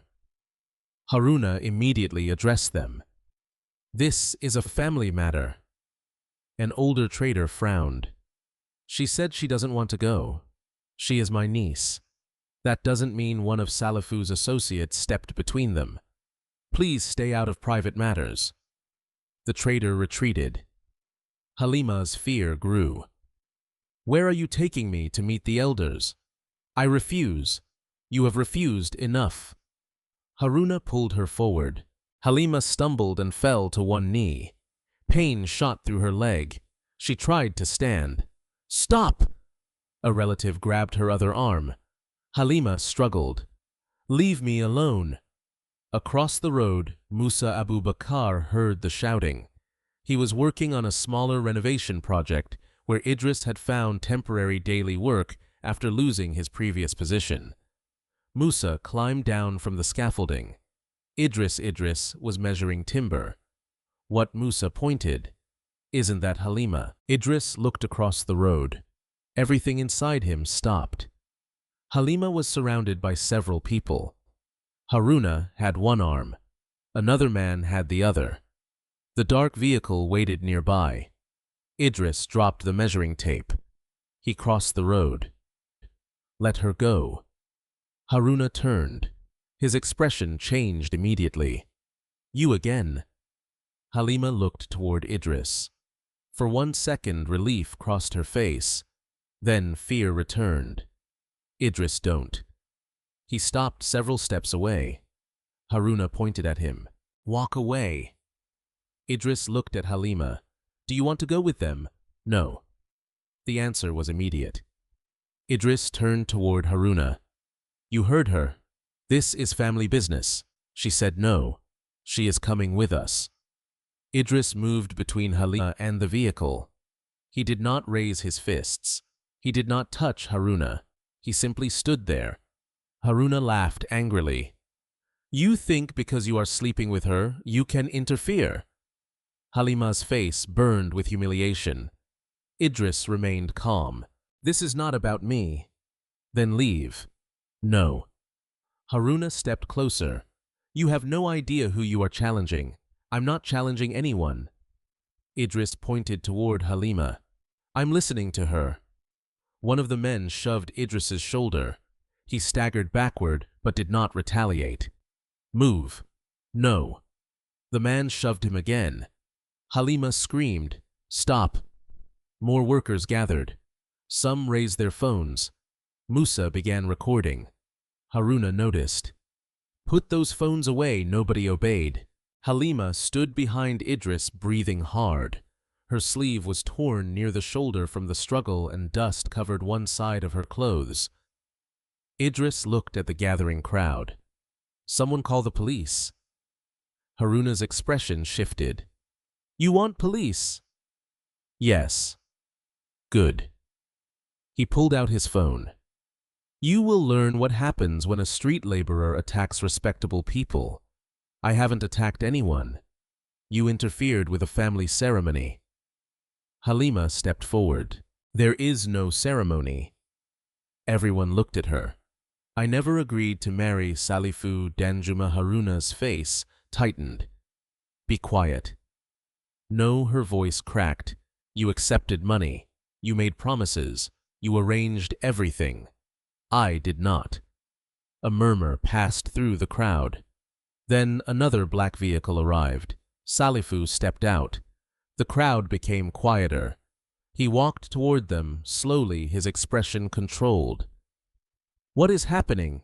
Haruna pointed toward Idris. "This man attacked us." "That is a lie," Halima shouted. Salifu ignored her. He looked at Idris. "I warned you." Idris stood his ground. "And she warned you." Salifu's eyes narrowed. Minutes later, police officers arrived. Haruna immediately began speaking. He claimed Halima had agreed to attend a family meeting, but became aggressive when Idris appeared. Salifu's associates supported him. Halima tried to explain. Everyone talked at once. Finally, an officer raised his voice. "Enough. We will sort this at the station." Halima stared in disbelief. "You are taking me for statements. And him." The officer looked at Idris. "Him too." Haruna smiled faintly. As Idris was led toward the police vehicle, Halima felt panic rising again. This was exactly what Salifu's power looked like. Not shouting, not chaos. A calm ability to make the victim appear guilty. Then Musa stepped through the crowd. "Officer." Everyone turned. Musa held up his phone. "I recorded it." Haruna's smile disappeared. "Recorded what the officer asked?" Musa looked directly at Halima. "From before Idris crossed the road. He raised the phone. I recorded them trying to force her into that vehicle." For the first time that afternoon, Salifu's calm expression changed. Because the truth no longer depended only on Halima's word. Now it had a witness. And a camera. The police station was hot, crowded, and painfully loud. Halima sat on a wooden bench with her hands clasped together, trying to stop them from trembling. Idris sat several meters away. Neither had been formally arrested, but neither was free to leave. Haruna stood near an officer's desk, speaking with the confidence of someone certain his version would be believed. Salifu had not entered immediately. He remained outside making phone calls. That worried Halima more than if he had been shouting. Men like Salifu did not need to raise their voices when other people were willing to speak for them. Eventually, an officer named Inspector Mensah called Halima into a small interview room. "Tell me what happened. My uncle tried to force me into a vehicle. Why he wants me to marry Salifu Danjuma. Did you agree to this marriage?" "No." "Your uncle says there was only a family meeting. He is lying." The inspector studied her. "Did Idris Mahama know you would be there?" "No." "Did you call him no? Are you in a relationship with him?" Halima felt frustration rise. "What does that have to do with whether I said no?" The inspector paused. "Answer the question." "No. Idris is my friend." "Your uncle claims Idris has been interfering in family negotiations. There should be no negotiations about marrying me after I refused." Inspector Mensah wrote something down. "Did Idris strike anyone?" No. Did he threaten anyone? No. He physically blocked the vehicle. He stood between me and the people trying to put me inside it. The inspector leaned back. Outside, another officer entered and whispered something to him. Inspector Mensah's expression changed. We will continue later. Halima was returned to the bench. Idris was taken into another room. His interview lasted longer. Haruna's relatives claimed Idris had arrived aggressively. One man said Idris had pushed him. Another claimed Idris had threatened Salifu. Idris denied both accusations. Why did you intervene? An officer asked. Because she was asking them to release her. You could have called police. I asked people to. But you stepped between them. Yes. Why? Idris looked directly at the officer. Because by the time police arrived, she might already have been inside that vehicle. Meanwhile, Salifu finally entered the station. He greeted a senior officer by name. Halima noticed. So did Idris. Salifu spoke quietly with him near the corridor. Haruna visibly relaxed. Halima felt sick. Then the front door opened again. Amina Garba entered carrying a leather folder. Halima almost cried with relief. Amina walked directly toward her. Are you hurt? My knee. Nothing serious. Did anyone examine you? Amina's expression hardened. Did you give a statement? Yes. Sign anything? No. Good. She turned toward Inspector Mensah. I represent Halima Sulemana. The atmosphere changed. Amina requested that Halima's injuries be documented and that her previous complaints and messages be included in the record. Then she asked about Musa's video. Haruna immediately interrupted. That boy recorded only part of what happened. Amina looked at him. Then the full recording should help everyone. Musa had been waiting outside. He was called in. His phone was connected to a computer. People gathered around the desk. The video began shakily. Traffic noise filled the recording. Then Halima appeared. Haruna was holding her wrist. Her voice was clear. Let go. The video continued. Halima stepped backward. Haruna followed. Then came another clear sentence. I'm not going anywhere. A relative moved toward her. Haruna pulled her closer to the vehicle. Halima shouted for help. The recording showed her falling to one knee. Only after that did Idris appear. He crossed the road empty-handed. His first audible words were simple. Let her go. The room became silent.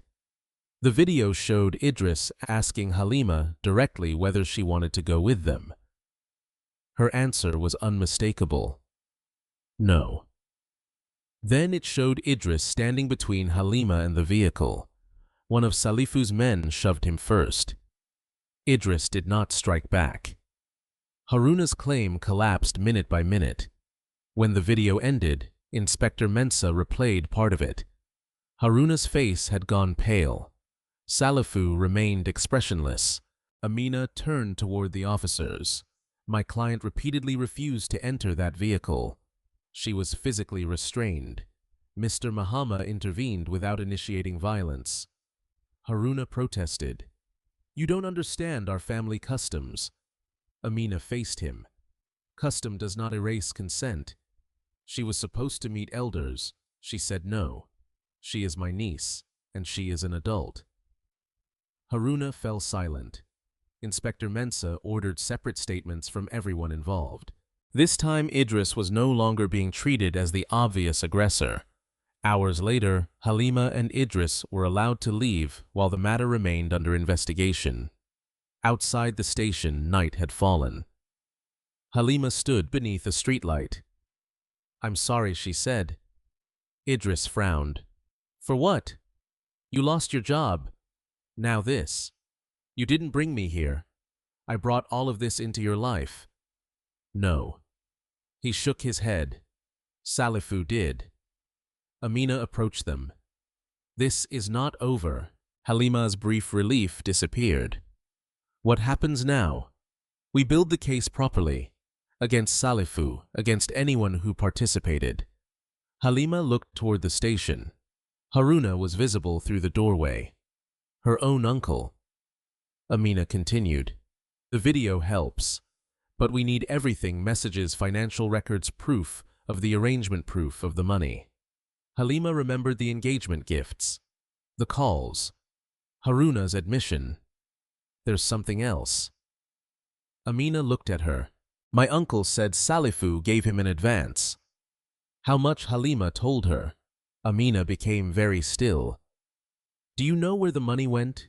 He said his transport business. Do you know whether your mother received some groceries? Maybe bills? I don't know. Amina closed her folder. Then that is where we look next. Across the parking area, Salifu emerged from the station. He stopped when he saw them. For several seconds his eyes met Halima's.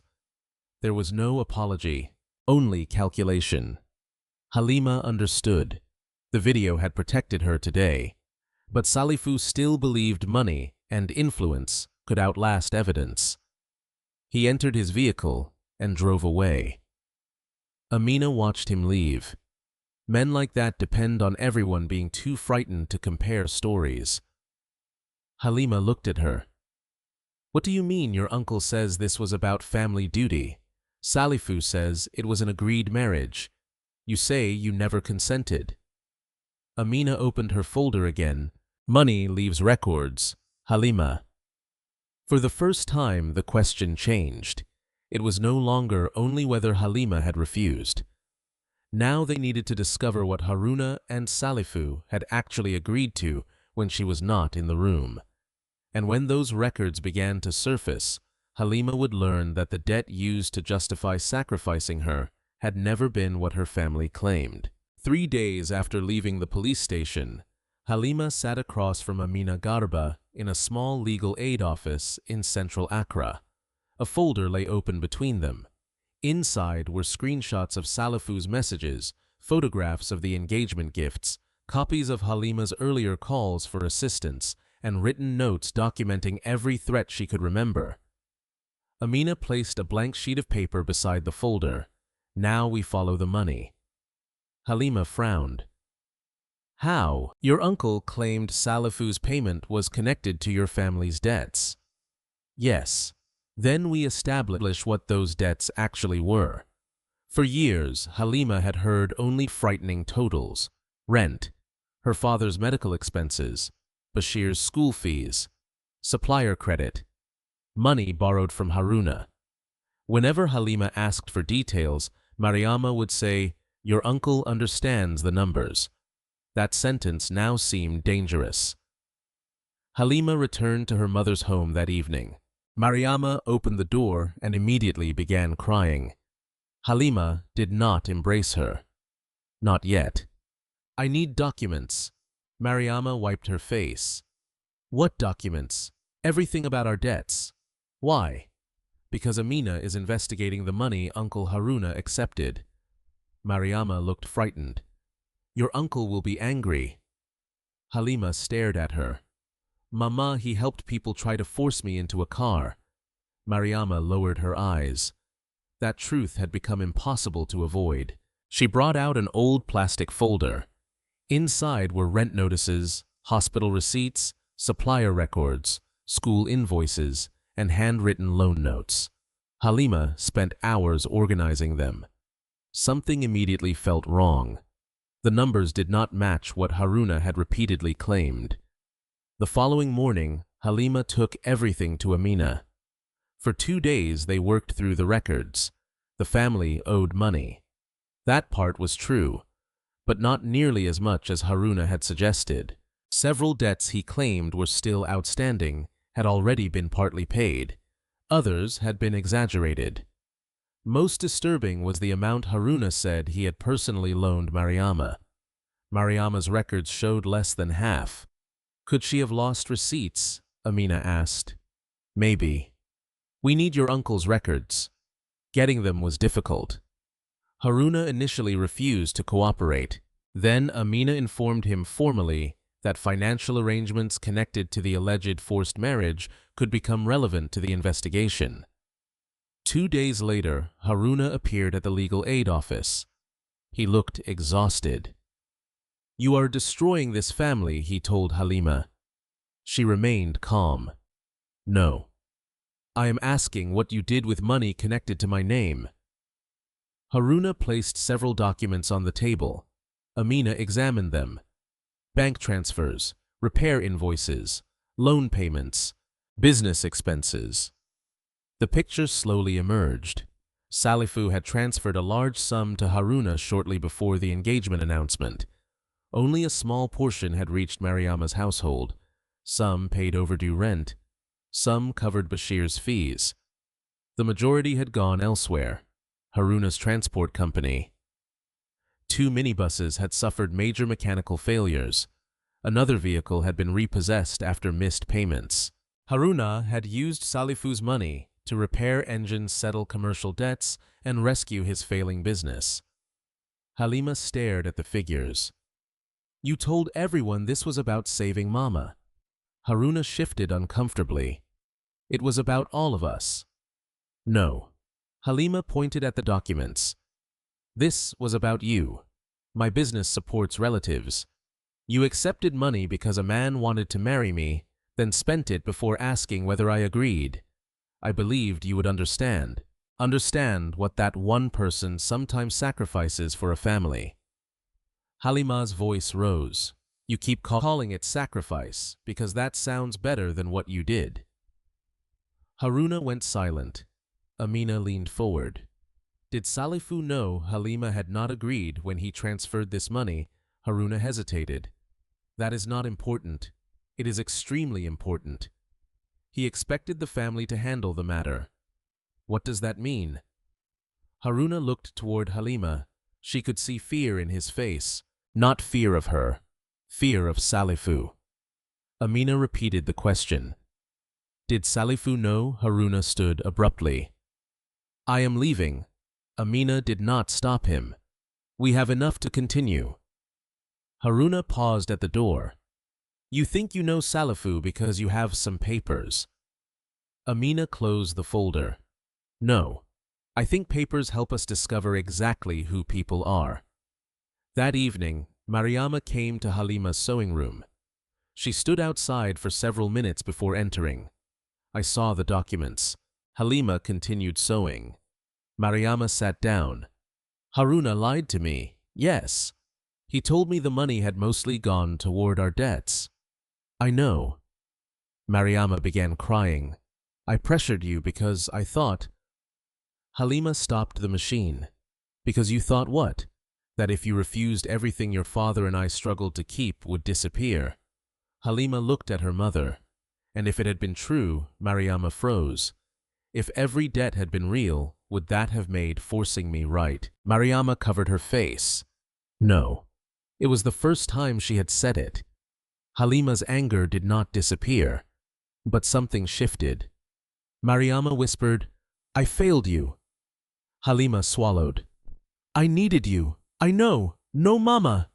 When everybody was telling me my life belonged to the family, I needed one person to say it still belonged to me." Mariama cried silently. Halima did not immediately comfort her. Forgiveness, she was beginning to understand, could not be forced either. The next breakthrough came from Bashir. He remembered seeing Haruna receive voice messages from Salifu during the weeks before the engagement. Amina requested that Haruna preserve relevant communications. Under increasing legal pressure, he finally surrendered his phone for review. Among deleted conversations recovered from a backup was a short exchange. Haruna had written, "She has not agreed yet. She is stubborn." Salifu's response was brief. "You are her family.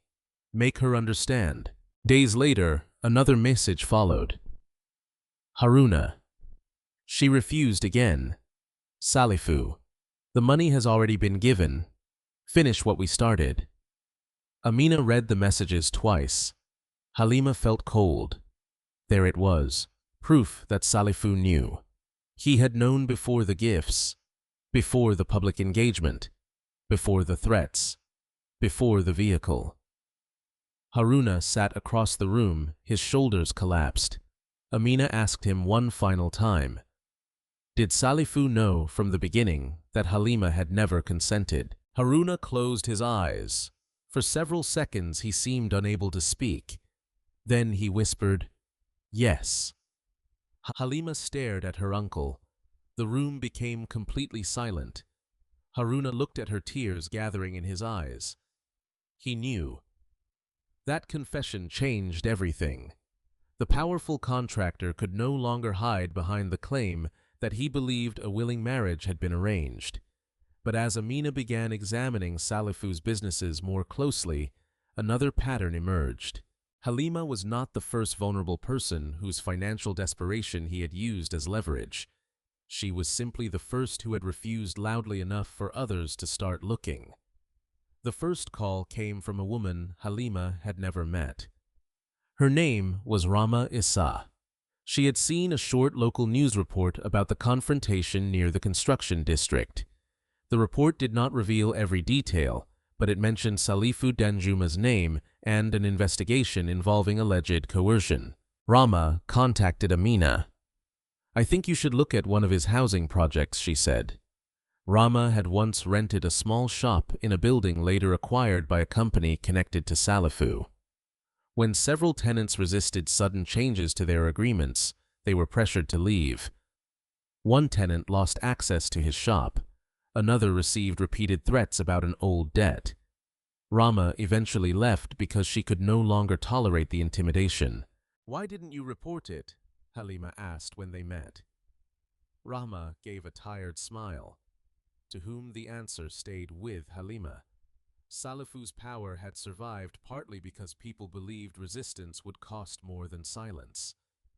Amina began receiving other stories. A carpenter claimed he had never been fully paid for work on one of Salifu's developments. A widow described pressure surrounding property her husband had left behind. Two former employees spoke privately about financial records they had been instructed to alter. None of those stories alone proved everything.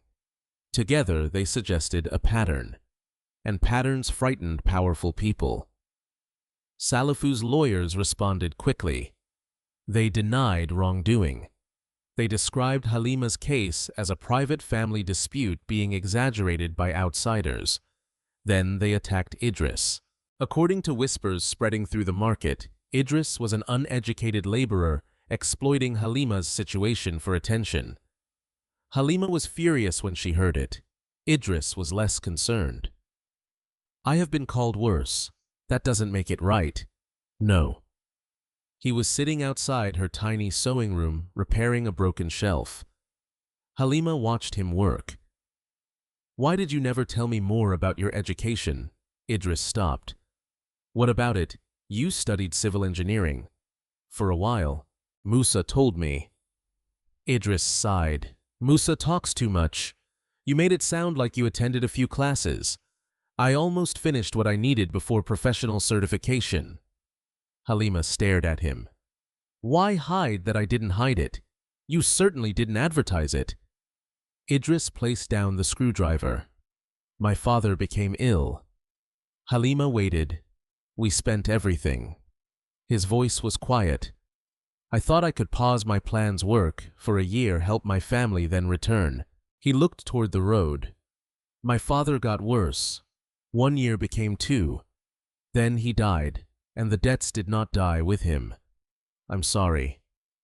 Idris nodded. "After that I took whatever construction work I could find. Do you still want to finish?" He smiled faintly. Wanting something and being able to afford it are different things. Halima understood that better than most. A week later, Idris was working temporary shifts at another construction project when a serious measurement problem appeared. A support layout had been marked incorrectly. The supervisor dismissed Idris when he pointed it out.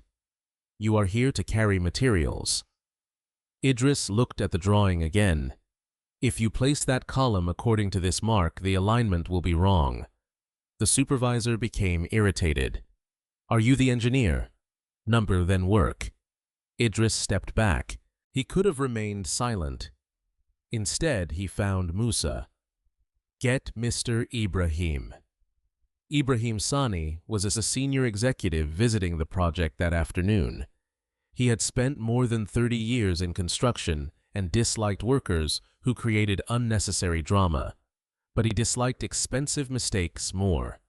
He checked Idris's concern. Idris was correct. The layout was halted before concrete was poured. "Who noticed this?" Ibrahim asked. The supervisor reluctantly pointed toward Idris. Ibrahim looked at this dusty laborer. "You?" "Yes, sir." How Idris explained, not like a worker guessing, like someone trained. Ibrahim listened carefully. "What is your background?" Idris hesitated. "Civil engineering studies." "Completed." "Not everything required. Why are you carrying materials?" "Because materials pay daily." Ibrahim studied him. That conversation would later change Idris's life, but not immediately. There was no miraculous promotion, no hidden fortune. Ibrahim simply asked Idris to bring whatever academic records he still possessed. For Idris, even that felt dangerous. Hope had disappointed him before. Meanwhile, Amina's investigation produced something far more serious. A former accountant from one of Salifu's associated companies agreed to meet privately. His name was Emmanuel Kusi. He brought copies of documents he had kept after leaving the company. There were payments, Emmanuel explained. "What kind?" Amina asked. "Money given to intermediaries. For land, sometimes. And other times," Emmanuel looked uncomfortable, "to make problems disappear." Halima listened. There were references to pressured tenants, disputed properties, subcontractors who had complained about unpaid balances and payments routed through third parties. Then Amina found Haruna's name. The room became silent. His payment had been recorded not simply as personal assistance. It appeared within internal notes connected to a property relationship Salifu hoped to develop through Haruna's transport contacts. Halima felt sick, so even the marriage was connected to business. "We cannot conclude that yet," Amina warned. Emmanuel leaned forward. "Salifu rarely does one thing for one reason." Amina continued reviewing the documents. One company name appeared repeatedly. Ibrahim Sani's construction group. Not as an accomplice. As a company, Salifu had tried to pressure during negotiations. That connection brought Idris unexpectedly into the investigation. When Ibrahim learned that the laborer who had prevented an expensive construction error was the same man dismissed from another site after pressure linked to Salifu, he became interested. He interviewed several workers. Musa spoke first, then others. They described Idris's dismissal, his work ethic, his intervention for Halima, his refusal to accept Salifu's money. Ibrahim did not promise Idris anything, but he began asking questions, and questions were becoming dangerous for Salifu. Halima's refusal had started as one young woman defending ownership of her future. Now, workers, tenants, professionals, and former employees were comparing experiences. People who had once believed they were alone were discovering one another. Salifu sensed the change, so he made Halima an offer. A confidential settlement, enough money to clear her family's debts, enough to expand her tailoring business, enough to transform her life. There was only one condition. She had to withdraw her complaints and stop speaking publicly. Amina placed the offer before her. Halima stared at the figure. Months earlier, money had been used to purchase her obedience through her family. Now it was being offered directly. "What happens if I refuse?" she asked. Amina met her eyes. Then the fight becomes harder. Halima thought of Rahma, the widow, the unpaid carpenter, Idris losing his job, her mother crying, Bashir warning her in the darkness. She pushed the document away, then let it become harder. Amina nodded. Outside, people who had spent years fearing Salifu were beginning to hear that Halima Sulemana had refused his money. And one by one they began deciding that perhaps they were ready to refuse his silence too. Salifu expected Halima to reconsider. For 2 days after she rejected the settlement, his lawyers left the offer open. On the 3rd day, they increased it. The new amount was enough to transform Halima's tiny sewing room into a proper business. She could have rented a larger shop, bought modern machines, paid Bashir's school expenses, moved Mariama somewhere comfortable, perhaps even helped Idris finish his certification. Halima looked at the revised figure and felt something she hated admitting: temptation. Poverty made moral decisions expensive. It was easy for people with secure homes and full refrigerators to praise courage. Halima knew what it meant to calculate the price of cooking oil before buying it. Amina did not tell her what to do. This decision belongs to you. Halima stared at the papers. If I accept what happens to the others, the agreement would limit what you could publicly say. And Salifu, he would admit no wrongdoing. Halima closed the folder. No, that refusal changed everything. Rahma Isa agreed to provide a formal statement. Then the carpenter came forward. Then 2 former tenants. Then a subcontractor. Emmanuel Kusi agreed to cooperate further and provide financial records that investigators could verify independently. People who had been frightened alone became less frightened together. For the first time, Salifu was no longer controlling the story. He responded by attacking everyone's credibility. Rama was called a disgruntled former tenant. Emmanuel was described as a dishonest former employee. Idris was portrayed as an opportunistic laborer. And Halima was called an ungrateful young woman manipulated by outsiders against her family. That final accusation forced Haruna to confront what he had done. He had avoided Halima since admitting that Salifu knew she had refused. Then one afternoon, he arrived at Amina's office alone. He looked older. I want to make a statement. Amina studied him. Why now? Haruna looked toward Halima. Because every lie I told made his next lie easier. Halima said nothing. Haruna sat down. His confession took nearly 2 hours. He admitted accepting Salifu's money. He admitted spending most of it on his transport business. He admitted pressuring Mariama.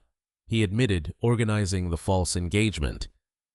And finally, voice shaking, he admitted arranging the attempt to take Halima to Salifu's family compound. I told myself we were taking her to elders, he said. Halima stared at him. But you knew Salifu's relatives were waiting. Yes. You knew I would refuse. Yes. And you still arranged the vehicle.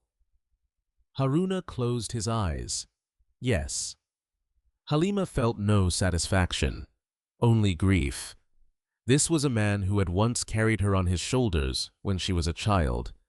Now he was confessing that he had helped turn her into a debt payment.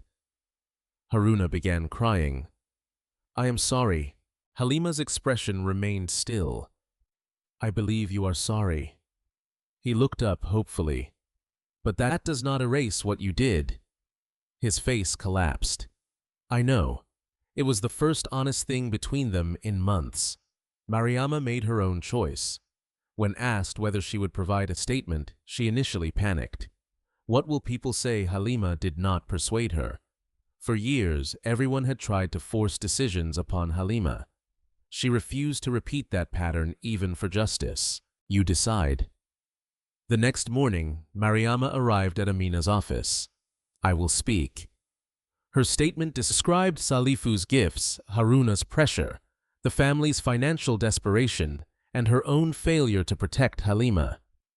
She did not excuse herself. That mattered to Halima. As evidence accumulated, relevant authorities began examining financial and property complaints connected to Salifu's businesses. His influence did not disappear overnight. Calls were made.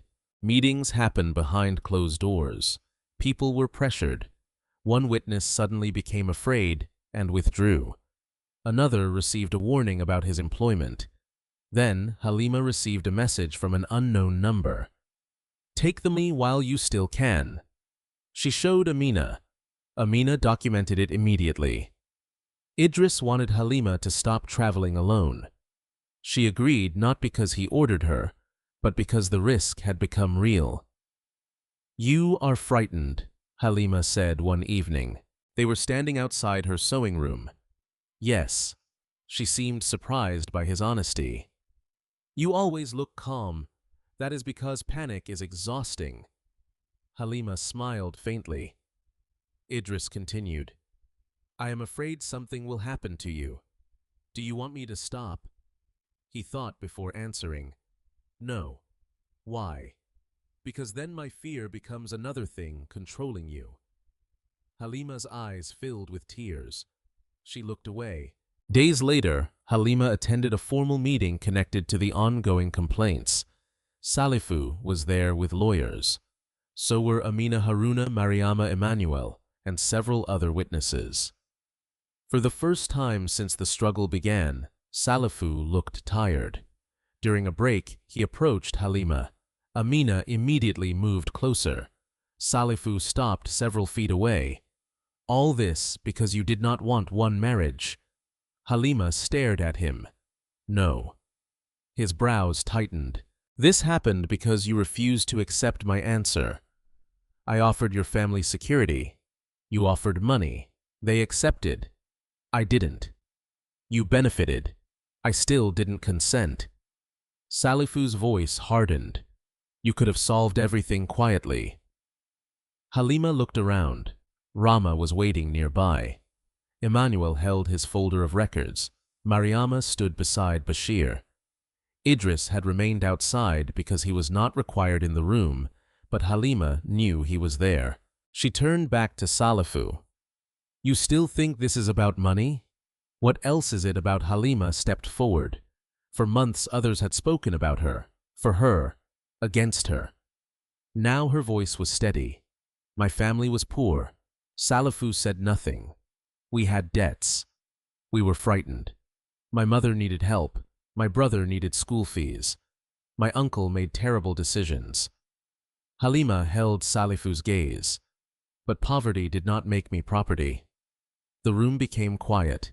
"You could have offered 1 cedi or 1 million. You could have paid every debt in Accra." Her voice trembled, but she continued, "You still could not buy my consent." Mariama began crying. Haruna lowered his head. Halima took another breath. "My future was never yours to collect because somebody else owed you money." For the first time, Salifu had no immediate response. And for the first time, Halima did not see the powerful contractor who had terrified her family. She saw a man surrounded by evidence witnesses and people who were no longer willing to remain silent. The struggle was not finished, but his greatest protection had already begun collapsing. Fear. Justice did not arrive in Halima's life with applause. There was no single morning when Accra woke to discover that every wrong had been repaired. Instead, justice came slowly, through documents, statements, investigations, court filings, contracts examined line by line, people who had once been afraid answering questions they had avoided for years. The investigation into Salifu Danjuma expanded beyond Halima's case. Authorities examined disputed property transactions, complaints from former tenants, unpaid contractors, and financial arrangements involving intermediaries. Some allegations were difficult to prove, others were not. Companies that had once been eager to work with Salifu became cautious. Business partners distanced themselves. Several projects were suspended while financial disputes were reviewed. The reputation that had once protected him began to collapse. Salifu was not destroyed overnight, but he could no longer behave as though consequences belonged only to poorer people. For Halima, that was enough. Haruna faced consequences too. His transport business had already been struggling. Once the truth about Salifu's money emerged, he was forced to sell one vehicle and restructure his debts. Part of the money was repaid. More importantly, Haruna no longer controlled Mariama's household. He stopped making decisions for them. For months, Halima barely spoke to him. Haruna accepted that distance. He apologized more than once, but he eventually understood that apologies could not demand forgiveness. Mariama understood the same lesson. She began visiting Halima's sewing room every Wednesday. At first, she brought food, then fabric. Sometimes she simply sat quietly while Halima worked. One afternoon, Mariama said, "I keep wanting to ask when you will forgive me." Halima stopped sewing. Mariama looked down. "But I know that would be another way of asking you to do something, because I want it." Halima's eyes softened. Mariama continued, "So, I will wait." Halima reached across the table and held her mother's hand. Healing began there, not with forgetting, with patience. Bashir remained in school. He took weekend work helping at a stationery shop despite Halima's protests. "I am not quitting school," he insisted. "I am contributing." Halima finally allowed it. Her tailoring business grew slowly. There was no miraculous flood of wealthy customers. She repaired uniforms, made dresses, altered trousers, designed simple outfits for market women and office workers. Every seti mattered. Eventually, she purchased a second sewing machine. The day it arrived, Halima stood beside it without speaking. Zainab laughed. "You look like someone delivered a car. This is better than a car." She hired a 19-year-old apprentice named Nafisa, who had left school and needed work. Halima taught her patiently. One afternoon, Nafisa asked why the small shop mattered so much. Halima looked around. The shelves Idris and Musa had built were still against the wall. Her father's old machine remained beside the window. "This place is mine because I chose it," she said. That was enough explanation. Idris's life was changing too. Ibrahim Sani had reviewed his academic records and spoken with several engineers who remembered Idris from his earlier studies. The opportunity Ibrahim offered was not charity. It was a path back. Idris began working in a junior technical role while completing the remaining requirements needed to advance professionally. The transition was difficult. He worked during the day and studied at night. Sometimes he arrived at Halima's shop exhausted. "You look terrible," she told him once. "Thank you. You're welcome." Months later, Idris became an assistant site supervisor.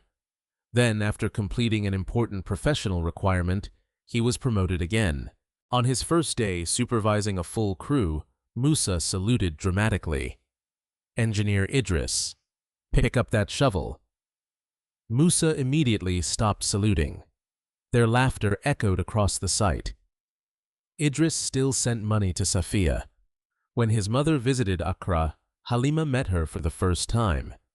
Safia studied Halima carefully before smiling.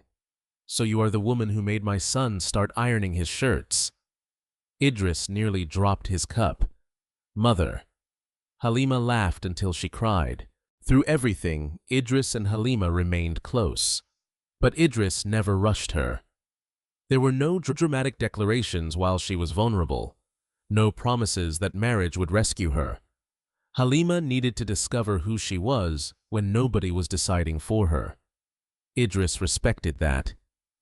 More than a year after the afternoon near the waiting vehicle, they walked together through a quiet public garden after work. Halima had spent the day negotiating rent for a slightly larger tailoring space. Idris had spent his day arguing with suppliers. They were tired, happy, but tired. They sat beneath a tree. Idris became unusually quiet. Halima noticed. "What, nothing? That is a lie." He laughed nervously. Then he looked at her. "Halima, I want to ask you something." She raised an eyebrow. "You sound terrified." "I am. Why? Because your answer matters." That sentence made her smile disappear. Idris continued carefully. I love you. Halima's eyes filled with tears. He did not reach for her. I am not asking because I helped you. You owe me nothing. She swallowed. I know. I am not asking because your family expects anything. They don't. I know. He smiled. I checked. Halima laughed through her tears. Then Idris became serious again. I want to build a life with you, but only if that is what you want too. There was no crowd, no expensive vehicle, no relatives waiting, no money exchanged between families, no gifts arranged before she answered. Only a man sitting beside her asking a question. And waiting. Halima remembered the courtyard where an engagement had been announced without her permission. She remembered her belongings outside her mother's house. Haruna's hand around her arm. The vehicle waiting. Her own voice screaming no while people watched. Then she remembered Idris stepping forward. Not to choose for her, to defend her right to choose. Halima wiped away a tear. Yes, Idris remained still. She laughed. I said yes. I heard you. Then why are you sitting there? I wanted to make sure. Halima reached for his hand. This time she whispered, I want my answer heard.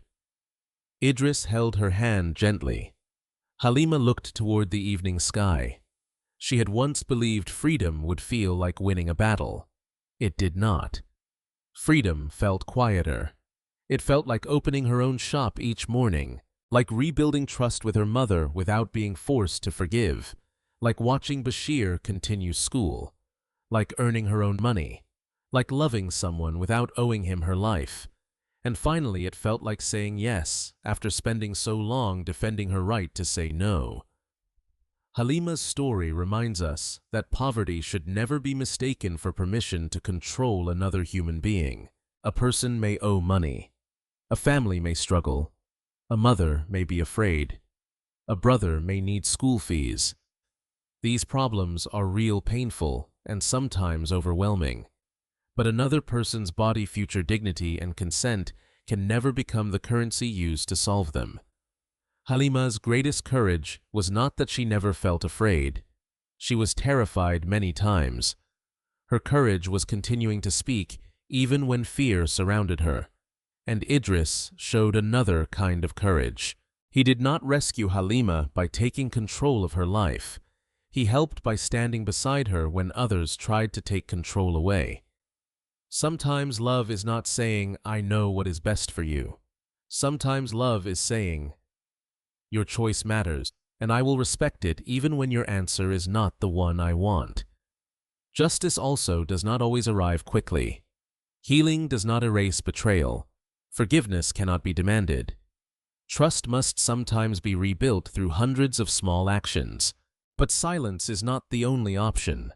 One witness can become two. One voice can give courage to another. And when frightened people begin standing together, power can change hands. If Halima's journey touched you, tell us in the comments what part of her story stayed with you most. And if you believe stories about courage, dignity, healing, and justice deserve to be heard, subscribe to the channel, like this video, and share it with someone who may need this message today. Never forget, saying no does not make someone selfish, and saying yes has meaning only when a person was truly free to say no.